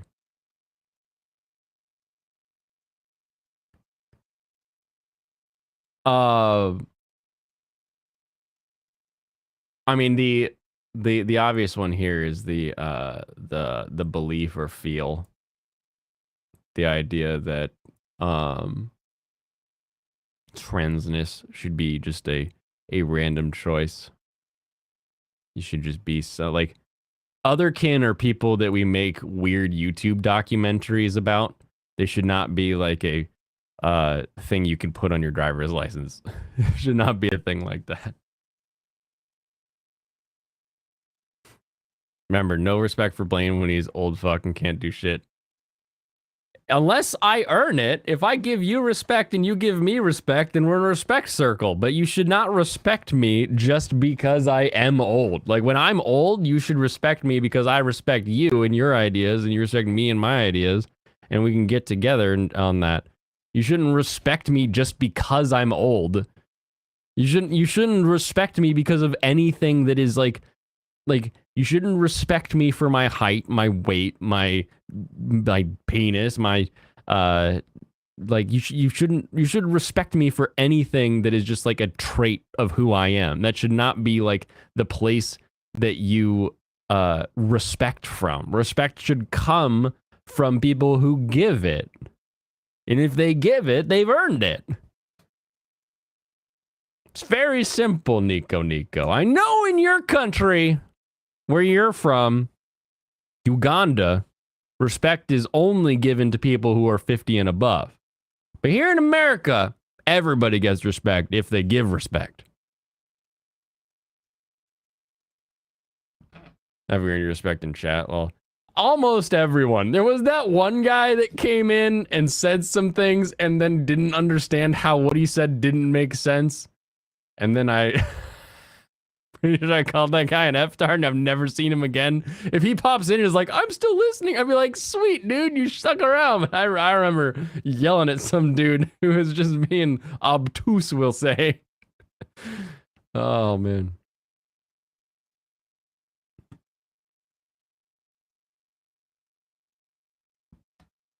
Wait, hold on.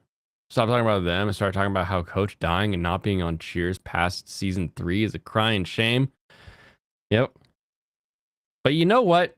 It's okay because we got the sequel to Cheers in Frasier, which takes place in Seattle. And it's a much better show. I much prefer Frasier over Cheers.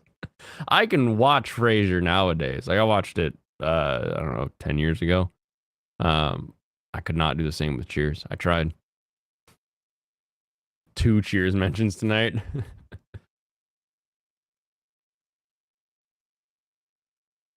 Respecting me purchase if your pockets are deep enough. It's true. He didn't know the trollery etiquette here.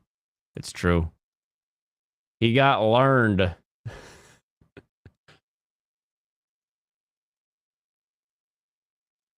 Rowling has continued to voice her transphobic views on her social media account. Which one? Which media account? Her Facebook? Her Gab? Her Node? Where is she posting transphobia? You saw a random trailer that had Nigel in it today in Pogface. What trailer had Nigel in it? Oh my goodness.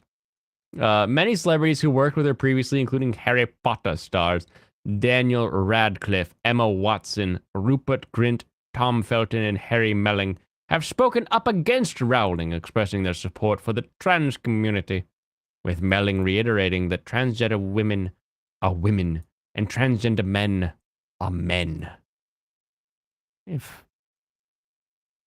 Why do we give them a separate name then? Why do you insist on them being different if they're the same? Why do we separate this? Why do we put this word before this word if you're going to say this?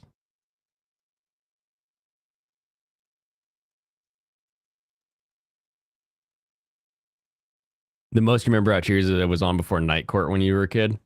I have been to Boston and I've seen the Cheers bar. We didn't go in because it was packed, but I have seen the bar. That was cool. Meanwhile, other celebrities, including Helena Bonham Carter and Ralph Fiennes and Brian Cox, have defended the author. Here we go. Here's where anime comes in. We made it. We made it to the anime. Zombieland Saga aired on October 2018 with MAPPA helming production. The story follows high school student Sakura Minamoto, who dies in a truck accident. 10 years later, a producer brings Sakura and 6 other girls back to life as zombies. To form an idol group called Franshushu. One of the girls is Lily Hoshikawa, a trans child prodigy. Lily is one of the first canonically trans characters in an idol group franchise. Is she? Viewers have praised her for being a 3-dimensional, complex, and well-written character. What viewers? Hold on.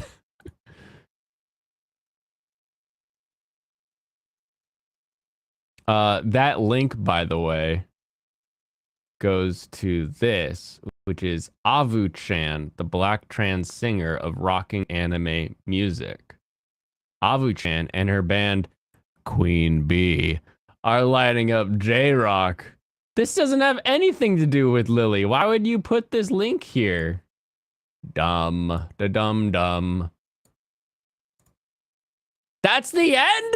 That's the end of the article? You didn't even go. You said like Zombieland Saga, this character trans, this character good. You didn't even talk about why the character died or how the character became what you want to call her. Oh my goodness.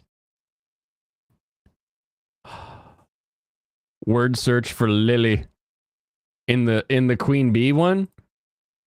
Hold on. Nope, no Lily in this. Control F finds no lilies. Oh my goodness, it's ridiculous. That's ridiculous.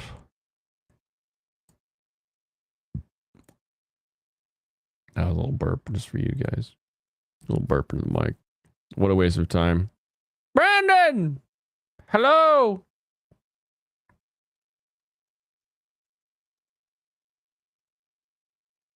These people. Yeah, like, I don't... It's like, first off, her character literally dies because everyone around her convinces her that she's a her when she has a winky and grows a beard. But literally, the cause of death is psychological trauma leading to a heart attack caused by everyone around them calling them a her for their entire life. And you're like, this is the best trans character in anime. What's wrong with you people? Another half Westerner intent on ruining Japan. It's a man, baby. Oh, what is our random link of the night? What are we going to today?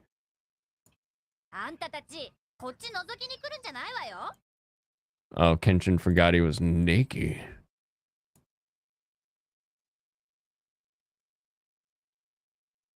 Do. A true samurai is always clothed in honor. Or something like that. That's no woman, it's a man. Say hello to Mr. Vinky. Based speech link. All right, what's our based speech here?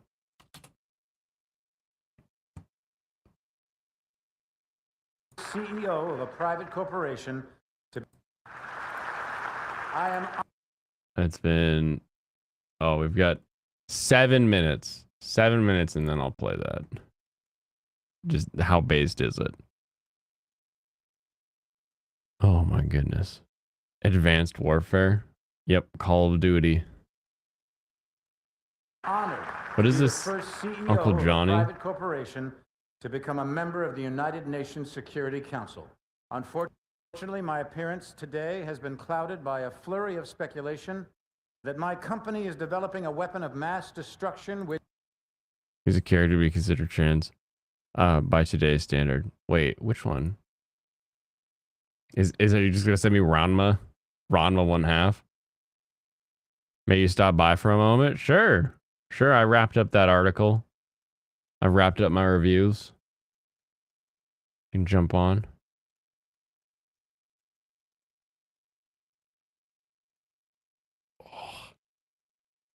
Oh. Oh my goodness. I am so yawny.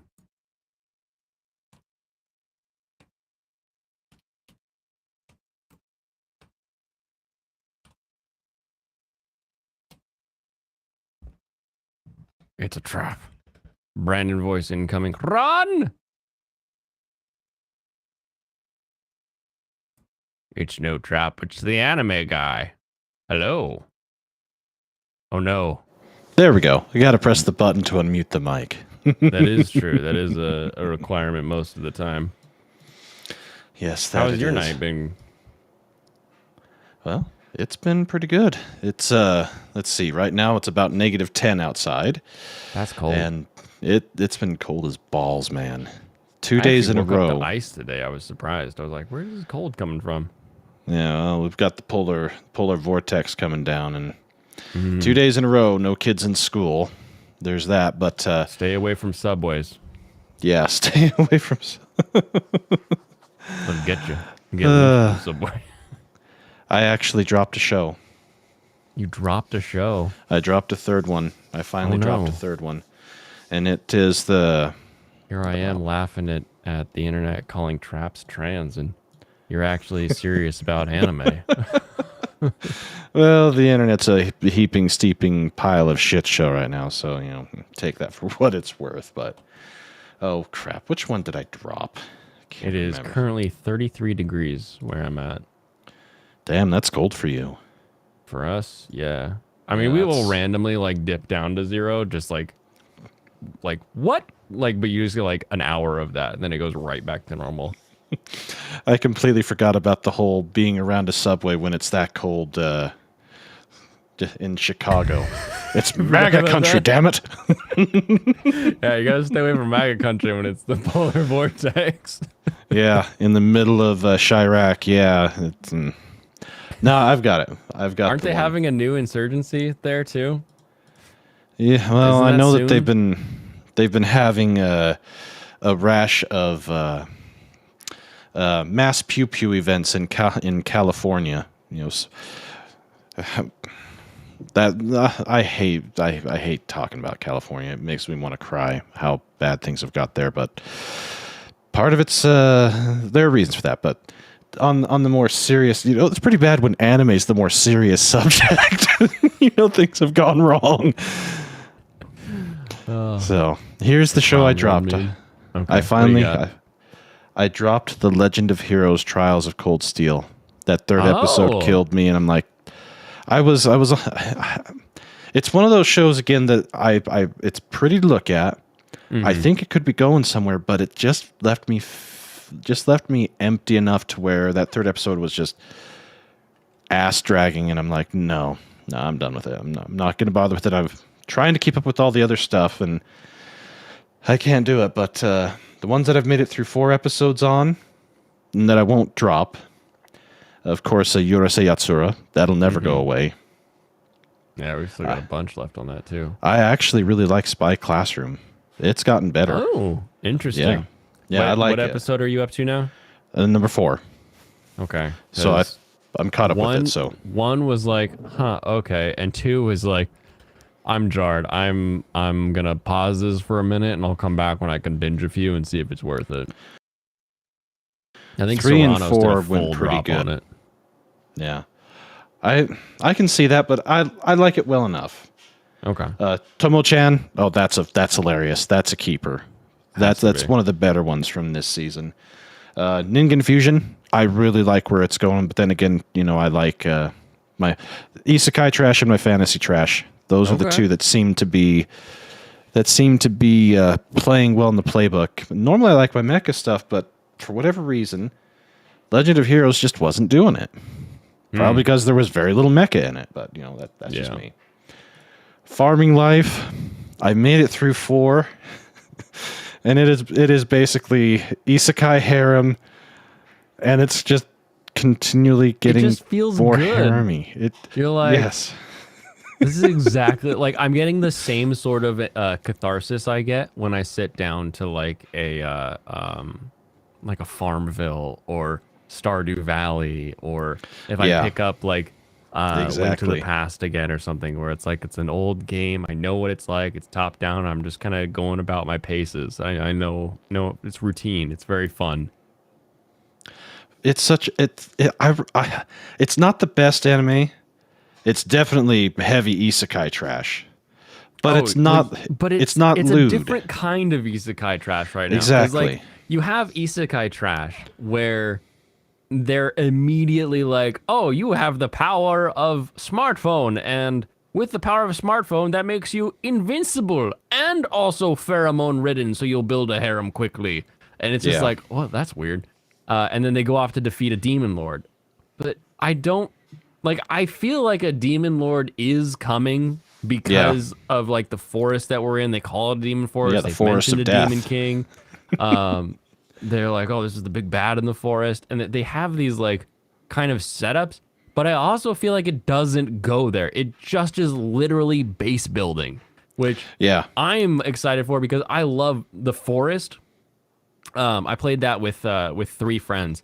And they all would just run off doing the caves and the missions and stuff. And I would just chop down wood and build a base the entire time. And they would like come back and there'd be like a second story on our base that I had completed. Like, I love base building.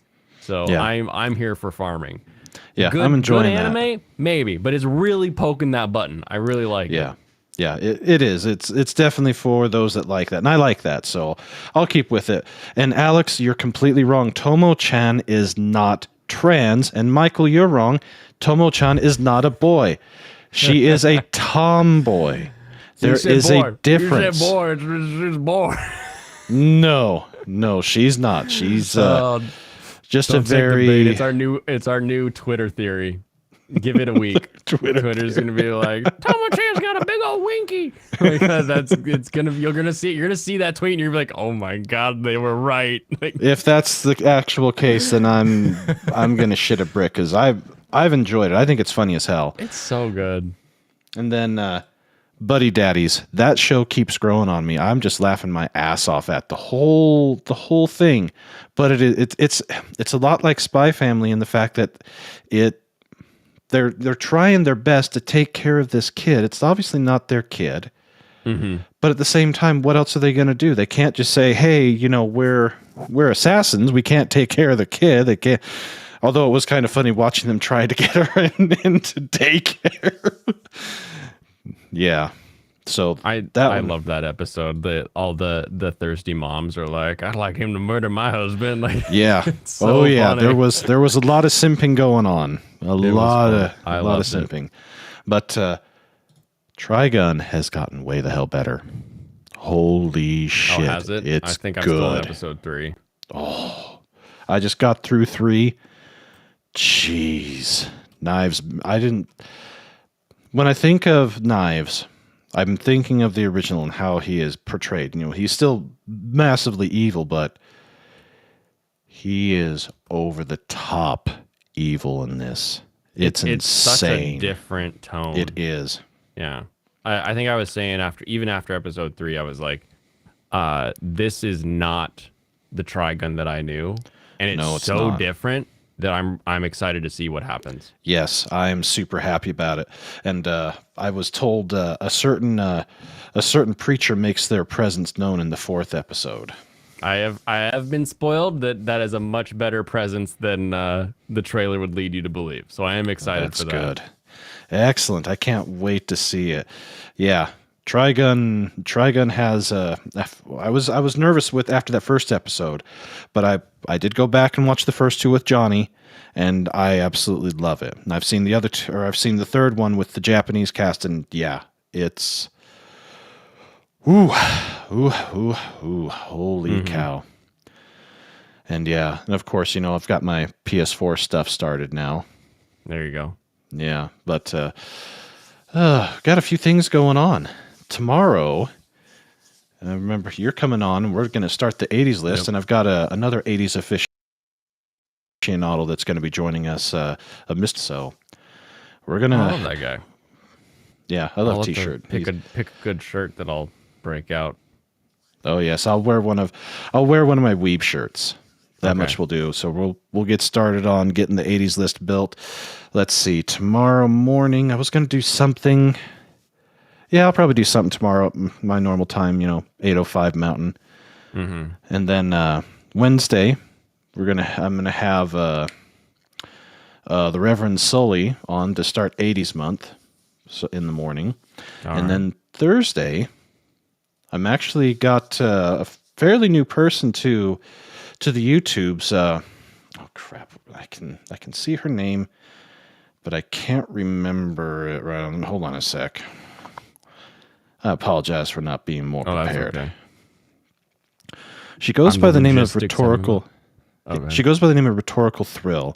She did a review of Puss in Boots: The Last Wish, and was up to over 17,000 views on it.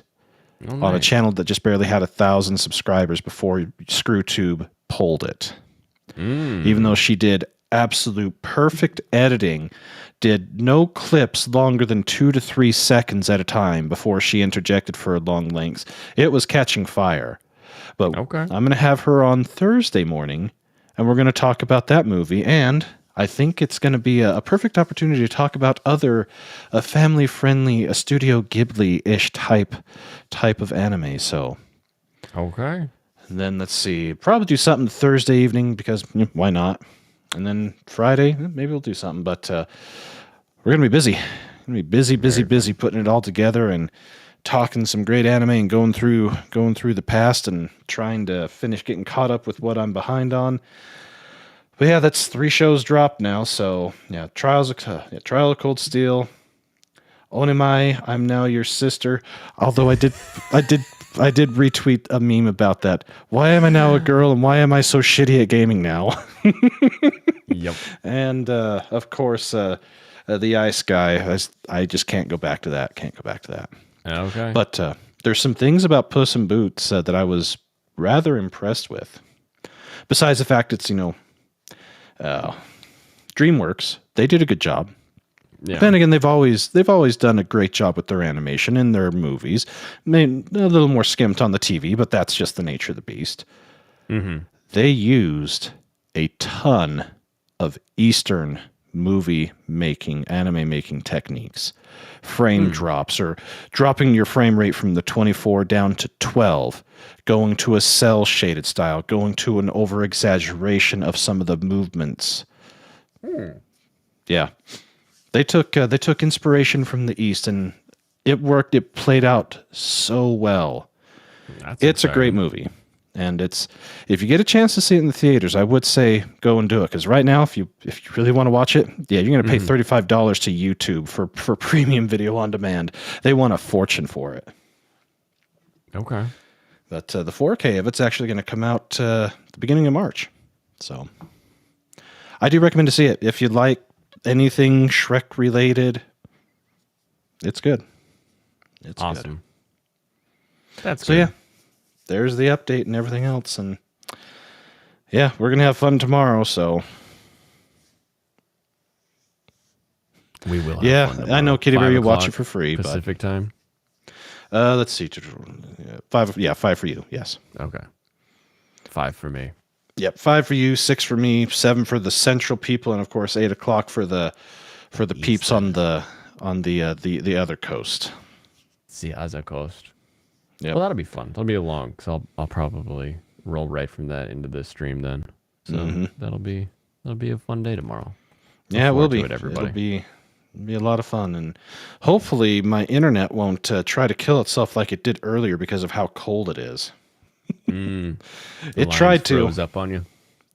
Well, I'm not sure what it was, but it just stopped working. And of course, it stopped working at the warmest time of day, which only got up to about 6. Of course.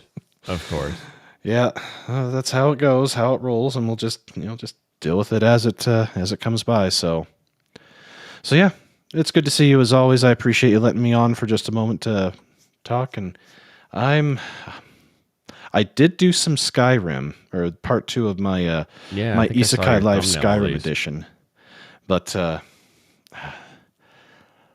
there's supposedly an update for the mod patch, or the mod group that I'm using. Your 8,000 mods aren't working the way they're supposed to. Well, it works, but they've been working on version 5, which is supposed to add a bunch of stuff that is now available, specifically on the back end for NVIDIA graphics cards that wasn't available last year, specifically for Skyrim.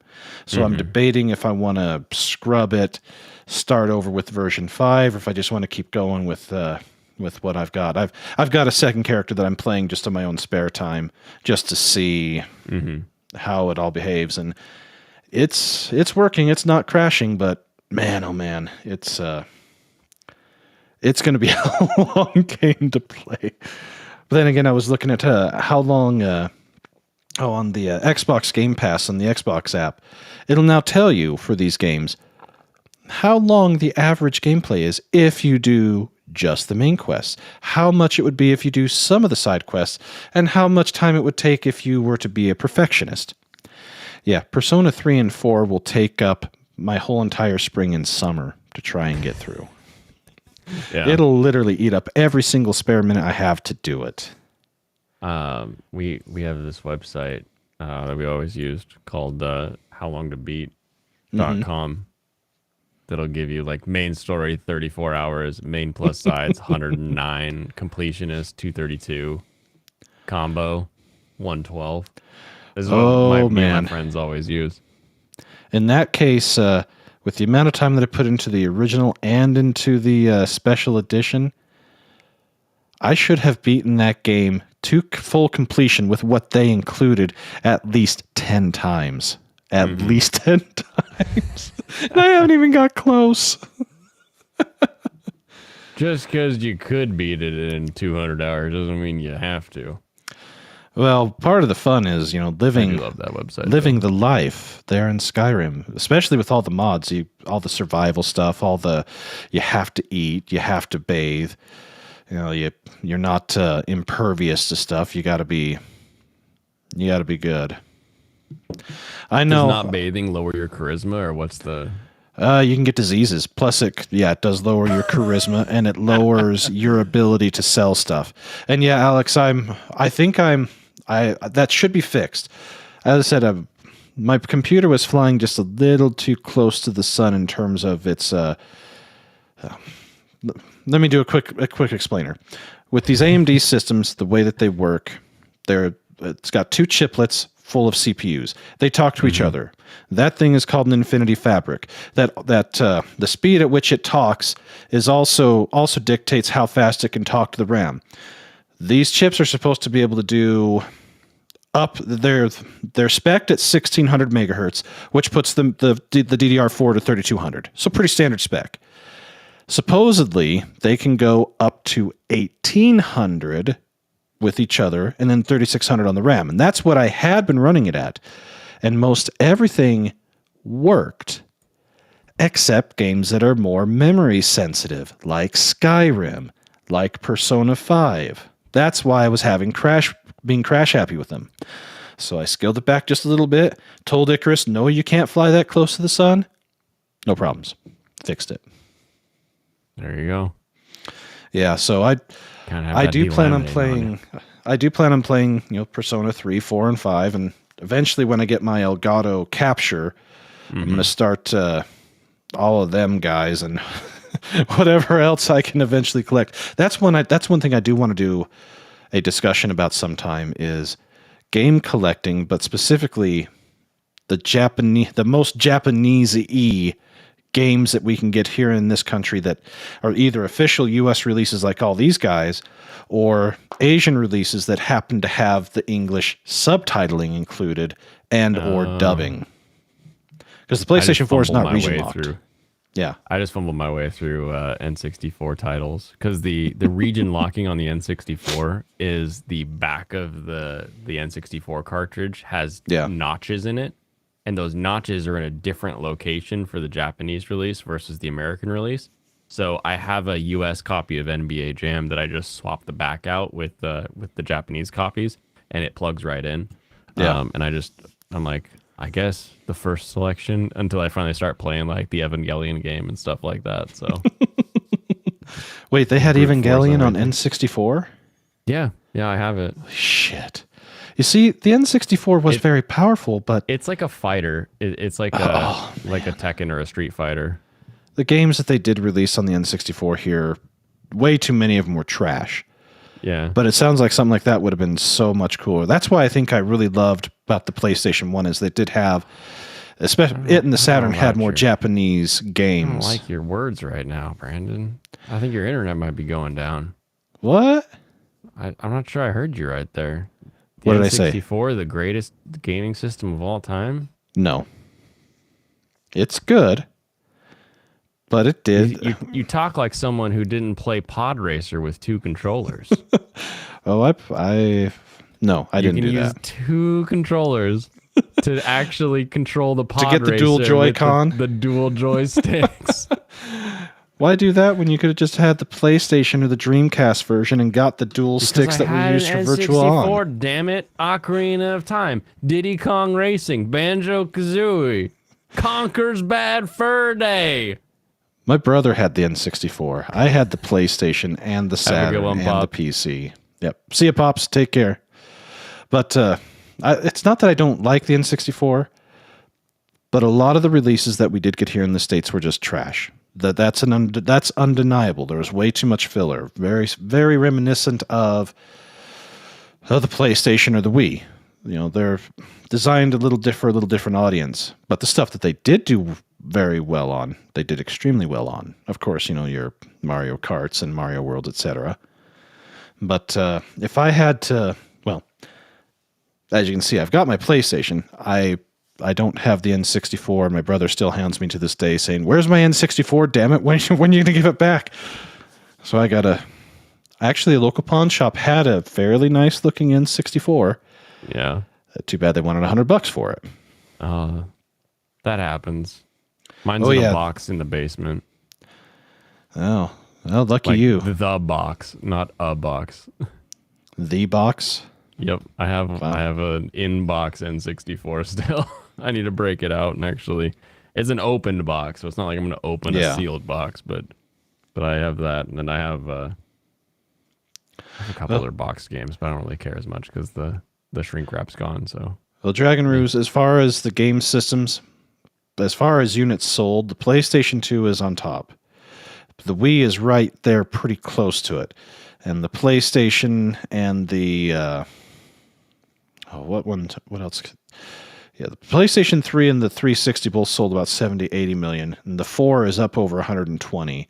And the Switch is up over 120. You know, I was debating between a PlayStation 4 or a Switch, but I chose the 4 because the games are going to be way cheaper. And also typically work better. I love our Switch, but damn if it doesn't chug with every game you try to play. Mm-hmm. It does now. That's, it's 5-6 years old. It wasn't exactly state-of-the-art hardware when they first released it. It was, let's see, the Tegra line at that time was at least 1 to 2 generations behind. Yeah, it's a strong mobile unit. It's like, okay, cool. What if we just make another console though instead? They really needed to get on a pro model sooner. They should have, and who knows what they're going to do. But yeah, it's definitely long in the tooth, and most of the AAA stuff that's come out this year, they are having frame rate issues, massive frame rate issues. So, but I did find one reason, just one, to buy a PlayStation 5. Of course, I'm not going to do it now, but I'll do it later. Oh, what's the one reason? R-Type 7. R-Type Final 3. R-Type Final 3. That's a lot of words. I'm a sucker for shoot 'em ups, either vertical or horizontal, and R-Type is one of the granddaddies, and there's been a version on pretty close to every system. I owned the original R-Type on the TurboGrafx 16 just to show my age and what I've had. I had it. I've had it on the Super Nintendo. I had the original R-Type Final on the PlayStation 2, and it's hard. It's balls. Oh man, It is ridiculously hard. Well, they did a second R-Type Final. I think it was on the 3. They did a Tactics 1 type that was on the PlayStation Portable or the Vita, and now they're doing R-Type Final 3, but it's a PlayStation 5 only game. No PC, no PlayStation 4, just the 5. Interesting. That's what I thought. Because that's not common these days to have. Well, and for a game like R-Type, like exactly. I feel like the choice of games surprises me more. Like I get like console exclusives to try to bring people in, but you're like, hey, you should buy a PlayStation 5 because we have R-Type, and it's like, well, that's that's me being weird. What? I do need to get Bloodborne for the PS4 because that's one game that'll. They pretty much jailbroke all the others. Yeah, I freaking love that game. I've never played it. I know how good it is. It's so good. But that's one of the few on the PS4 that has yet to be jailbroken. Remade. They've jailbroke most of the others. Days Gone, not Event Horizon, but Horizon Zero Dawn. Those are all on the PC now. And pretty much anything from a first-party Sony studio, it's going to go to the PlayStation first for about a year or two, and then to the PC. But not R-Type Final 3. That's PS5 only. So there you go. So there's my reason. Plus, as much as I love my computer, and my computer can handle anything, it's weird playing games that were originally designed to be played on a PlayStation console on it, even though they've got a Steam release. Like playing Persona 5 on here, it felt weird. Interesting. So personally weird or like mechanically weird? I wonder which it is. No, it's not a controller issue. It's just a thing in my mind. If I'm going to play a game from Japan, it should be played on a game system from a Japanese manufacturer, which up until recently was Sony. So Also, I could have got the original Persona 5 for the PS4 for $10, but they still want $60 for the golden edition. So I'm going to wait until I can get it on sale. But there's a whole bunch of these other, like almost all of these that I did pick up, almost all of them have a Steam release. And most of the other ones that I want to get, they either have a Steam or an Epic release, but typically Steam. But I'm for those type of games, I do want to get the physical.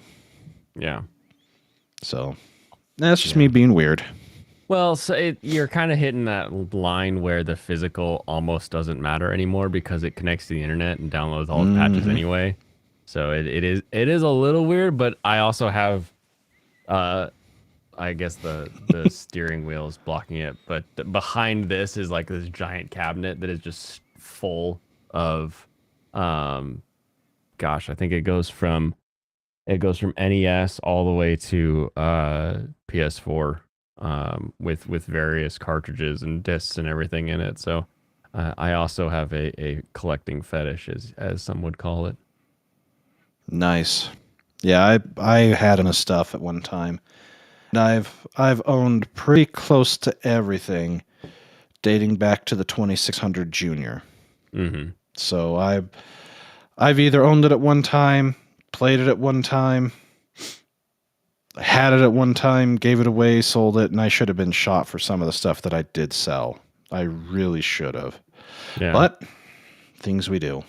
Actually, I should dig through there. I have so I had a buddy that worked at Sony PlayStation down in Cali, and they would have these events where for like $5 you would get a pack of 5 games that they just had in the warehouse, kind of a thing. Wow. So you could get some real crap. But I have like a ton of stuff now where it's just like I've never opened it, never played it. I'll take some pictures and send them to you and be like, hey, anything here you want to add to the collection, I'll just ship it off to you. Awesome. Yeah, I'm definitely open for any for anything from the Orient. You never know. You'll never know what's there that's going to be good. But yeah, the PlayStation 4 is all right. I don't mind it, although this is my third one that I've owned. First brand new one. First new one. Okay. First new one. Yeah. So I've got the box down here. I need to add it to the display eventually, but I need to go play some Skyrim before I go to bed, or watch more anime before I have to go to bed. There you go. So yeah, I appreciate you letting me come on and always talk a bit. So we'll see if there's another show that I drop tomorrow. That I said that there's about another 3 or 4 that's on the bubble, but I think I'll have a better grip on it before tomorrow evening. Okay. Sounds good. I look forward to talking about it. Yes. And then going through the 80s with you and T-shirt. Yeah, it's gonna be a good one because I know there's gonna be a lot more that's gonna be on my list than there was for the 70s. Okay. A lot more. Then there's a lot more I've seen too. So there's also a lot more anime in the 80s compared to the 70s. Yep. Get some Zeta Gundam and Double Zeta. And what the hell? We'll go for Char's counterattack. Fat tits. And of course, the Mad Lad is back on Twitter for one day, and they pop his ass for calling someone or something a hoe. Oh, it happens. Yeah. Yeah, exactly. And yes, City Hunter will definitely be on the list. I know that one is a classic, so. City Hunter, Wicked City, I think, as well. Yep, Wicked City. Yeah, there's a ton of them. Ooh. Dennis says... I don't think I have anything interesting. I have a lot of stuff that was sitting around in a PlayStation warehouse in California. So it's not... There's like, I never thought about that. I didn't know that was a game. There's a lot of those, but not a lot of like, oh, specifically this thing. I'm excited for it. Like, not a lot of that. Yeah, if there's Darkstalkers in there, although the third Darkstalkers is actually played pretty good on the PlayStation, but not that good. Have to get the Saturn version of it. Oh. So, yep. That's where it stands, and we'll see how many more get dropped and how many more I can actually start. But it's slowly getting whittled down, slowly but surely. Awesome. Yep. All right. I appreciate your time. You have a wonderful night, and to everybody out there, yeah, be sure to keep your Twitters open. Of course, click the like, share, and subscribe, and of course, smack that bell, because you never know when any of us are going to go live. Awesome. Yep. Awesome. All right. I appreciate it, Blaine. You take care. Yep. Looking forward to chatting tomorrow. See ya. 20 copies of Knack 2. Just about. Hold on. Let me grab a sample.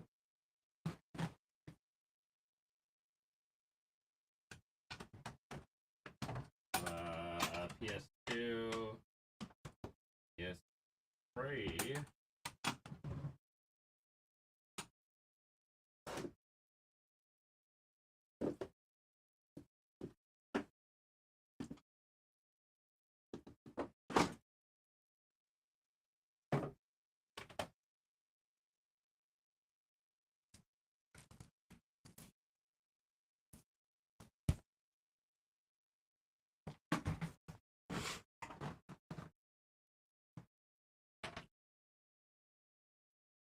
Okay. The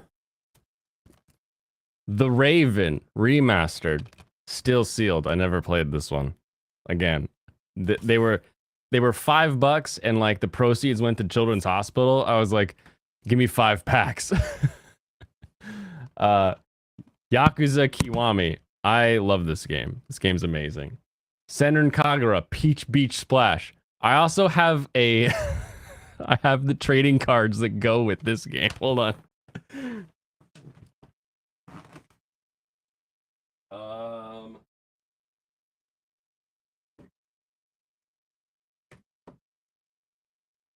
Wait a minute. Aha.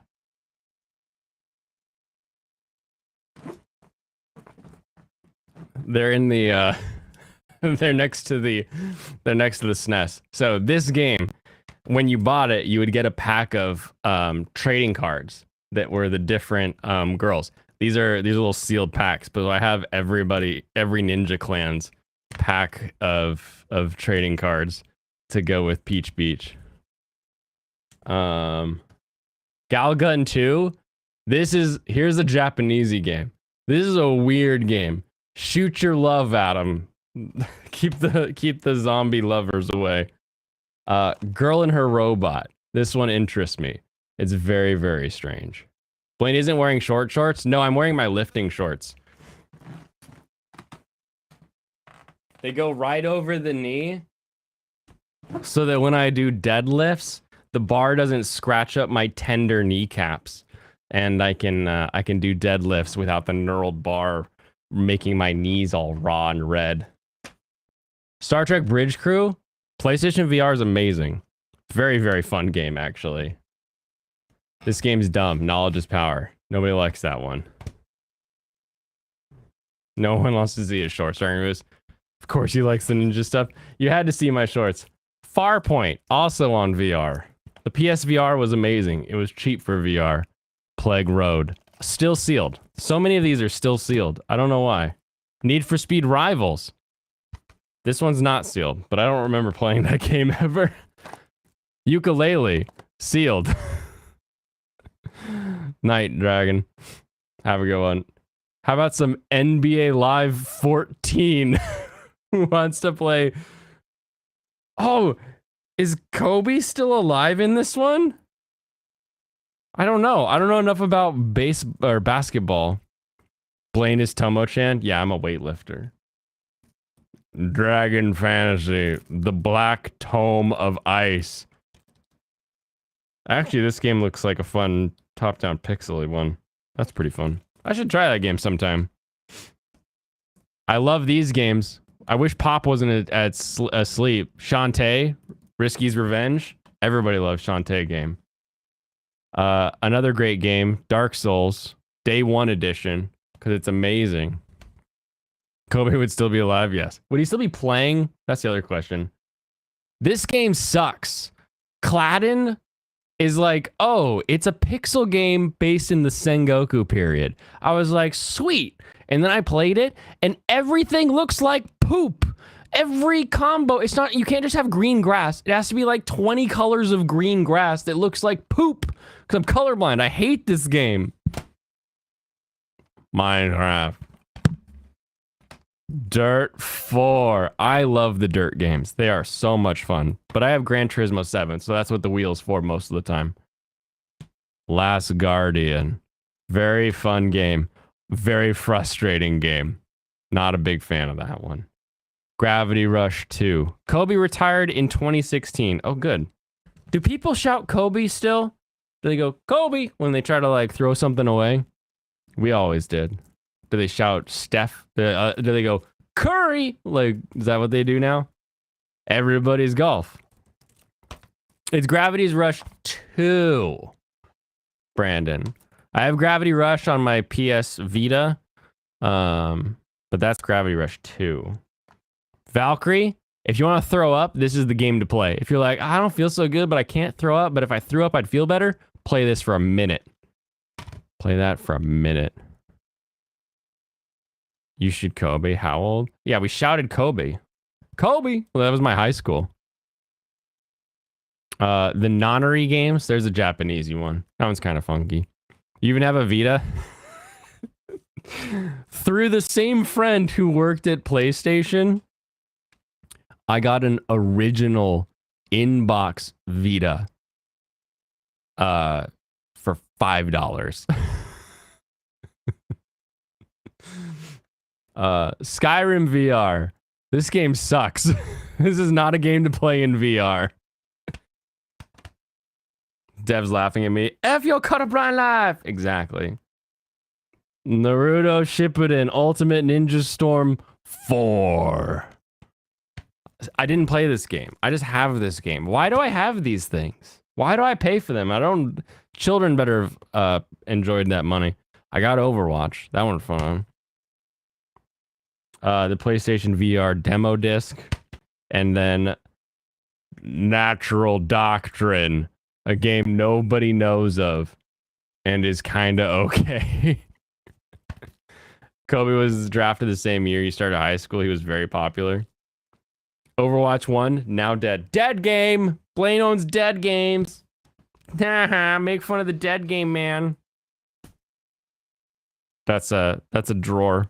Actually, that's half of a drawer. The other half of this drawer is it's got a bunch of I have way more PS3 games than I do PS4 games. So the other half of that drawer is PS3. Putting my cards away.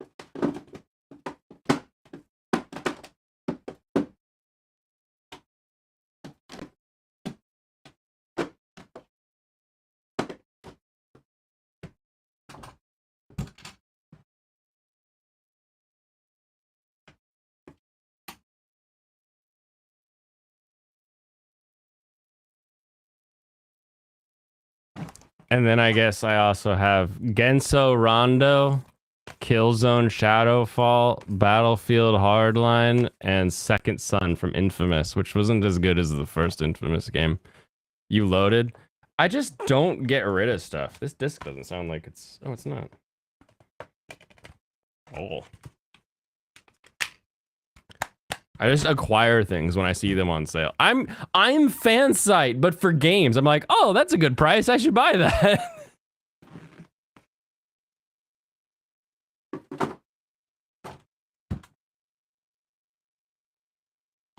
But I also have an Ouya, so it's not like all my decisions are good. Have I always been a hoarder? Kind of, but no. We never had enough for me to be a hoarder. So, when I did get stuff, I would keep it because I didn't have a lot. So like you couldn't hoard. Like you could always, like I know where all that stuff is. It's all organized nicely into a drawer, in a shelving area, right? But like, yeah, it's weird. Your brain is like, I don't need this thing, but I'm going to collect this thing, and then, you know, somebody else can enjoy it later, but I know it's being taken care of. I don't know. It's kind of a weird thought process. How dare you, Blaine? Second Son represents all the jean jacket Americans. Does he? Your wife is also a hoarder. I feel like I don't hoard things though. I just collect games. What's up, Kitty Bear? You have the Digital Devil Saga in its wrapping. Never gonna play it on your PS2. Have a good night, Brandon. You buy stuff on sale that you like and is weird. This is weird. This looks centered to the camera, but this feels off to me sitting here. It's very strange right now.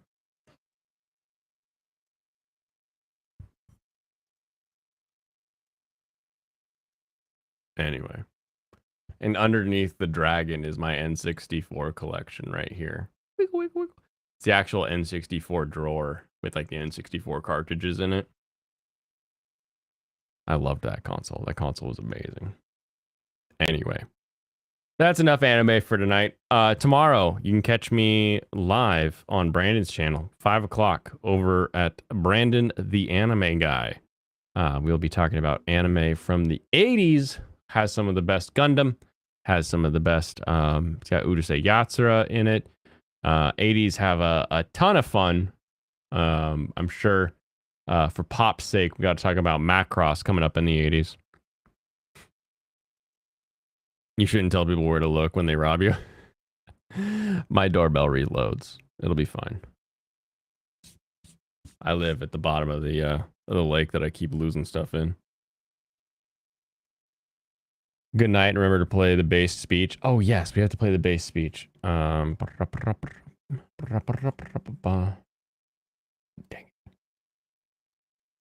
I can do this.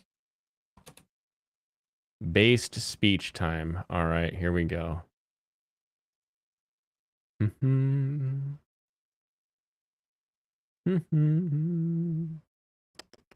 History. That's what I'm like. What am I staring at? Why am I just staring? Which would be capable of targeting specific ethnic groups. And then I need this not to echo. Which means I do this. I want to address these allegations head on. Are we developing such a weapon? No, we are not. I don't believe you, Kevin Spacey. Because we've already developed it. But with all due respect, the United Nations is a relic from a different time when nations were unique in their ability to solve the world's problems. I didn't realize how base this speech was getting. Should you get Domino's right now? No, you should get Pizza Hut. You should get a Pizza Hut pepperoni and pineapple regular crust. But that just isn't the case anymore. Primarily because you have outsourced the job to me. I have sent people to die in your wars. So I feel uniquely qualified to tell you. Pizza Hut, more like Pizza Hut. I feel like this is like the biggest. You're like Pizza Hut, Domino's, Pizza Hut, Domino's, and we're like fighting over like which piece of cardboard tastes better. But they're all like franchised so much that like different ones really do different. Domino's, if you're in the greater Seattle area and you order a Domino's pizza, you better have a refrigerator full of more toppings to put on that thing, because it's going to show up like a cheesy piece of bread. You're just not going to get enough toppings on your Domino's pizza. Whereas the majority, not all, the majority of the Pizza Huts you order from will edge to edge those toppings. So if you're going to buy crap pizza, go with the Pizza Hut when you're in the Seattle area. They just care more about their franchises here. And then you got that one guy in the corner like, Caesar's hot and ready. And it's like, who hurt you? We can talk. It's all right. This is a safe place. Oh my gosh, Geminire! You got the Little Caesars. Oh my goodness. In Texas, Domino's is afraid of tomatoes. You never had that issue. Pizza Hut is just worse. Let's be fair. they're all bad. If you're in the Northwest and you want a good pizza, you're gonna go to Zeke's. I went to the Ballard Pizza Co. the other night and got that carbonara pizza. That thing was amazing. That was great pizza. We have there's a place even if you're in the South Side, a place called Smoking Monkey in Renton. That place is amazing. Like, there are so many amazing little pizza joints that aren't gonna kill you with an arm and a leg pricing that there's no reason to get a Pizza Hut. There just isn't. There's not a reason to get a Domino's. There's not a reason to go to Little Caesars because we have so much good pizza in this area. There's no excuse.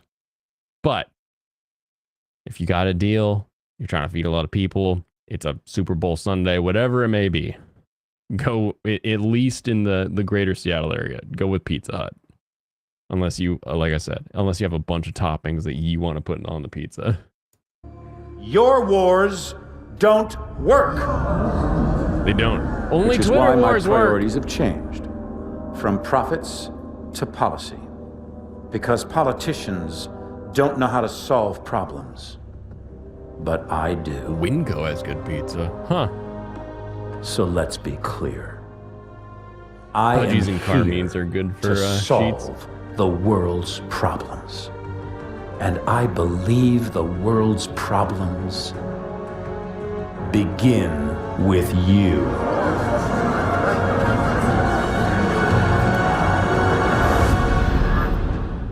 People look for solutions to their problems from the top, but the top is the problem! Chika Trabant, you buy Doug from there. Who's Doug? Chika. Fan site's very exciting. Do you mean you buy dough from there? Is that an autocorrect from your I figured. Yep. I figured it out. I learned it before I read it. That's how it worked. You say, what is Doug? It's okay. I got you. You buy dough from Pudgies and Carmines. What is Pudgies and Carmines? This is 7. Pudgies. You like Chika anime? Chika. And Car. Pudgy and Carmines. This is just a pizza place. Pudgy's Manhattan. Carmine's Express. You think buying people is illegal? It is now in most of the world. Most of the time. Unless you have a very limited license for that person. But that's neither here nor there. Anyway. What am I doing? We talked about that. We did the whole J.K. Rowling tweet. And then Brandon came on. So yes, I will be on Brandon's show tomorrow, 5 o'clock Pacific time, whatever time that is in your time zone. Figure it out. I don't want to do the math for you. It's just keep adding an hour as you move away from me. And then I'll be back on for my stream after that. Did I see the link? Wait, which link? Your previous link? Your link of Rurouni Kenshin? That one? Or you got another link? I'm on live chat, so things shouldn't be hidden. And you're a mod, so you should be able to link. What are you saying? What are you saying, fan site? 2 more? 2 more what? I am so confused. Am I allowed to leave, or are you holding me here?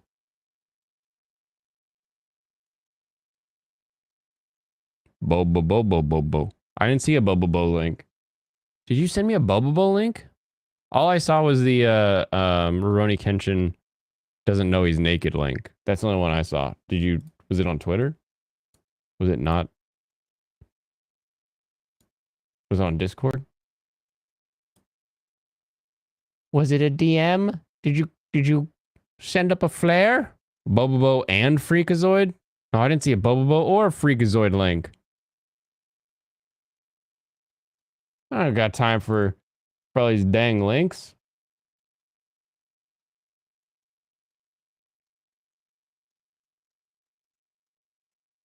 What do you think this is? Anyway. Scroll up. I did scroll up. I scrolled all the way up as far as it lets me scroll. And then it doesn't let me scroll any farther.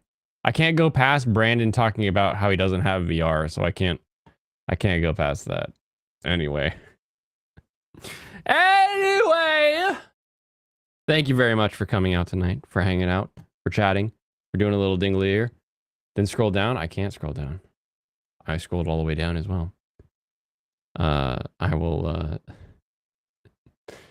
have a like I said, show on Brandon's tomorrow, 5 o'clock. I'll be on my own channel after that, and we will go from there.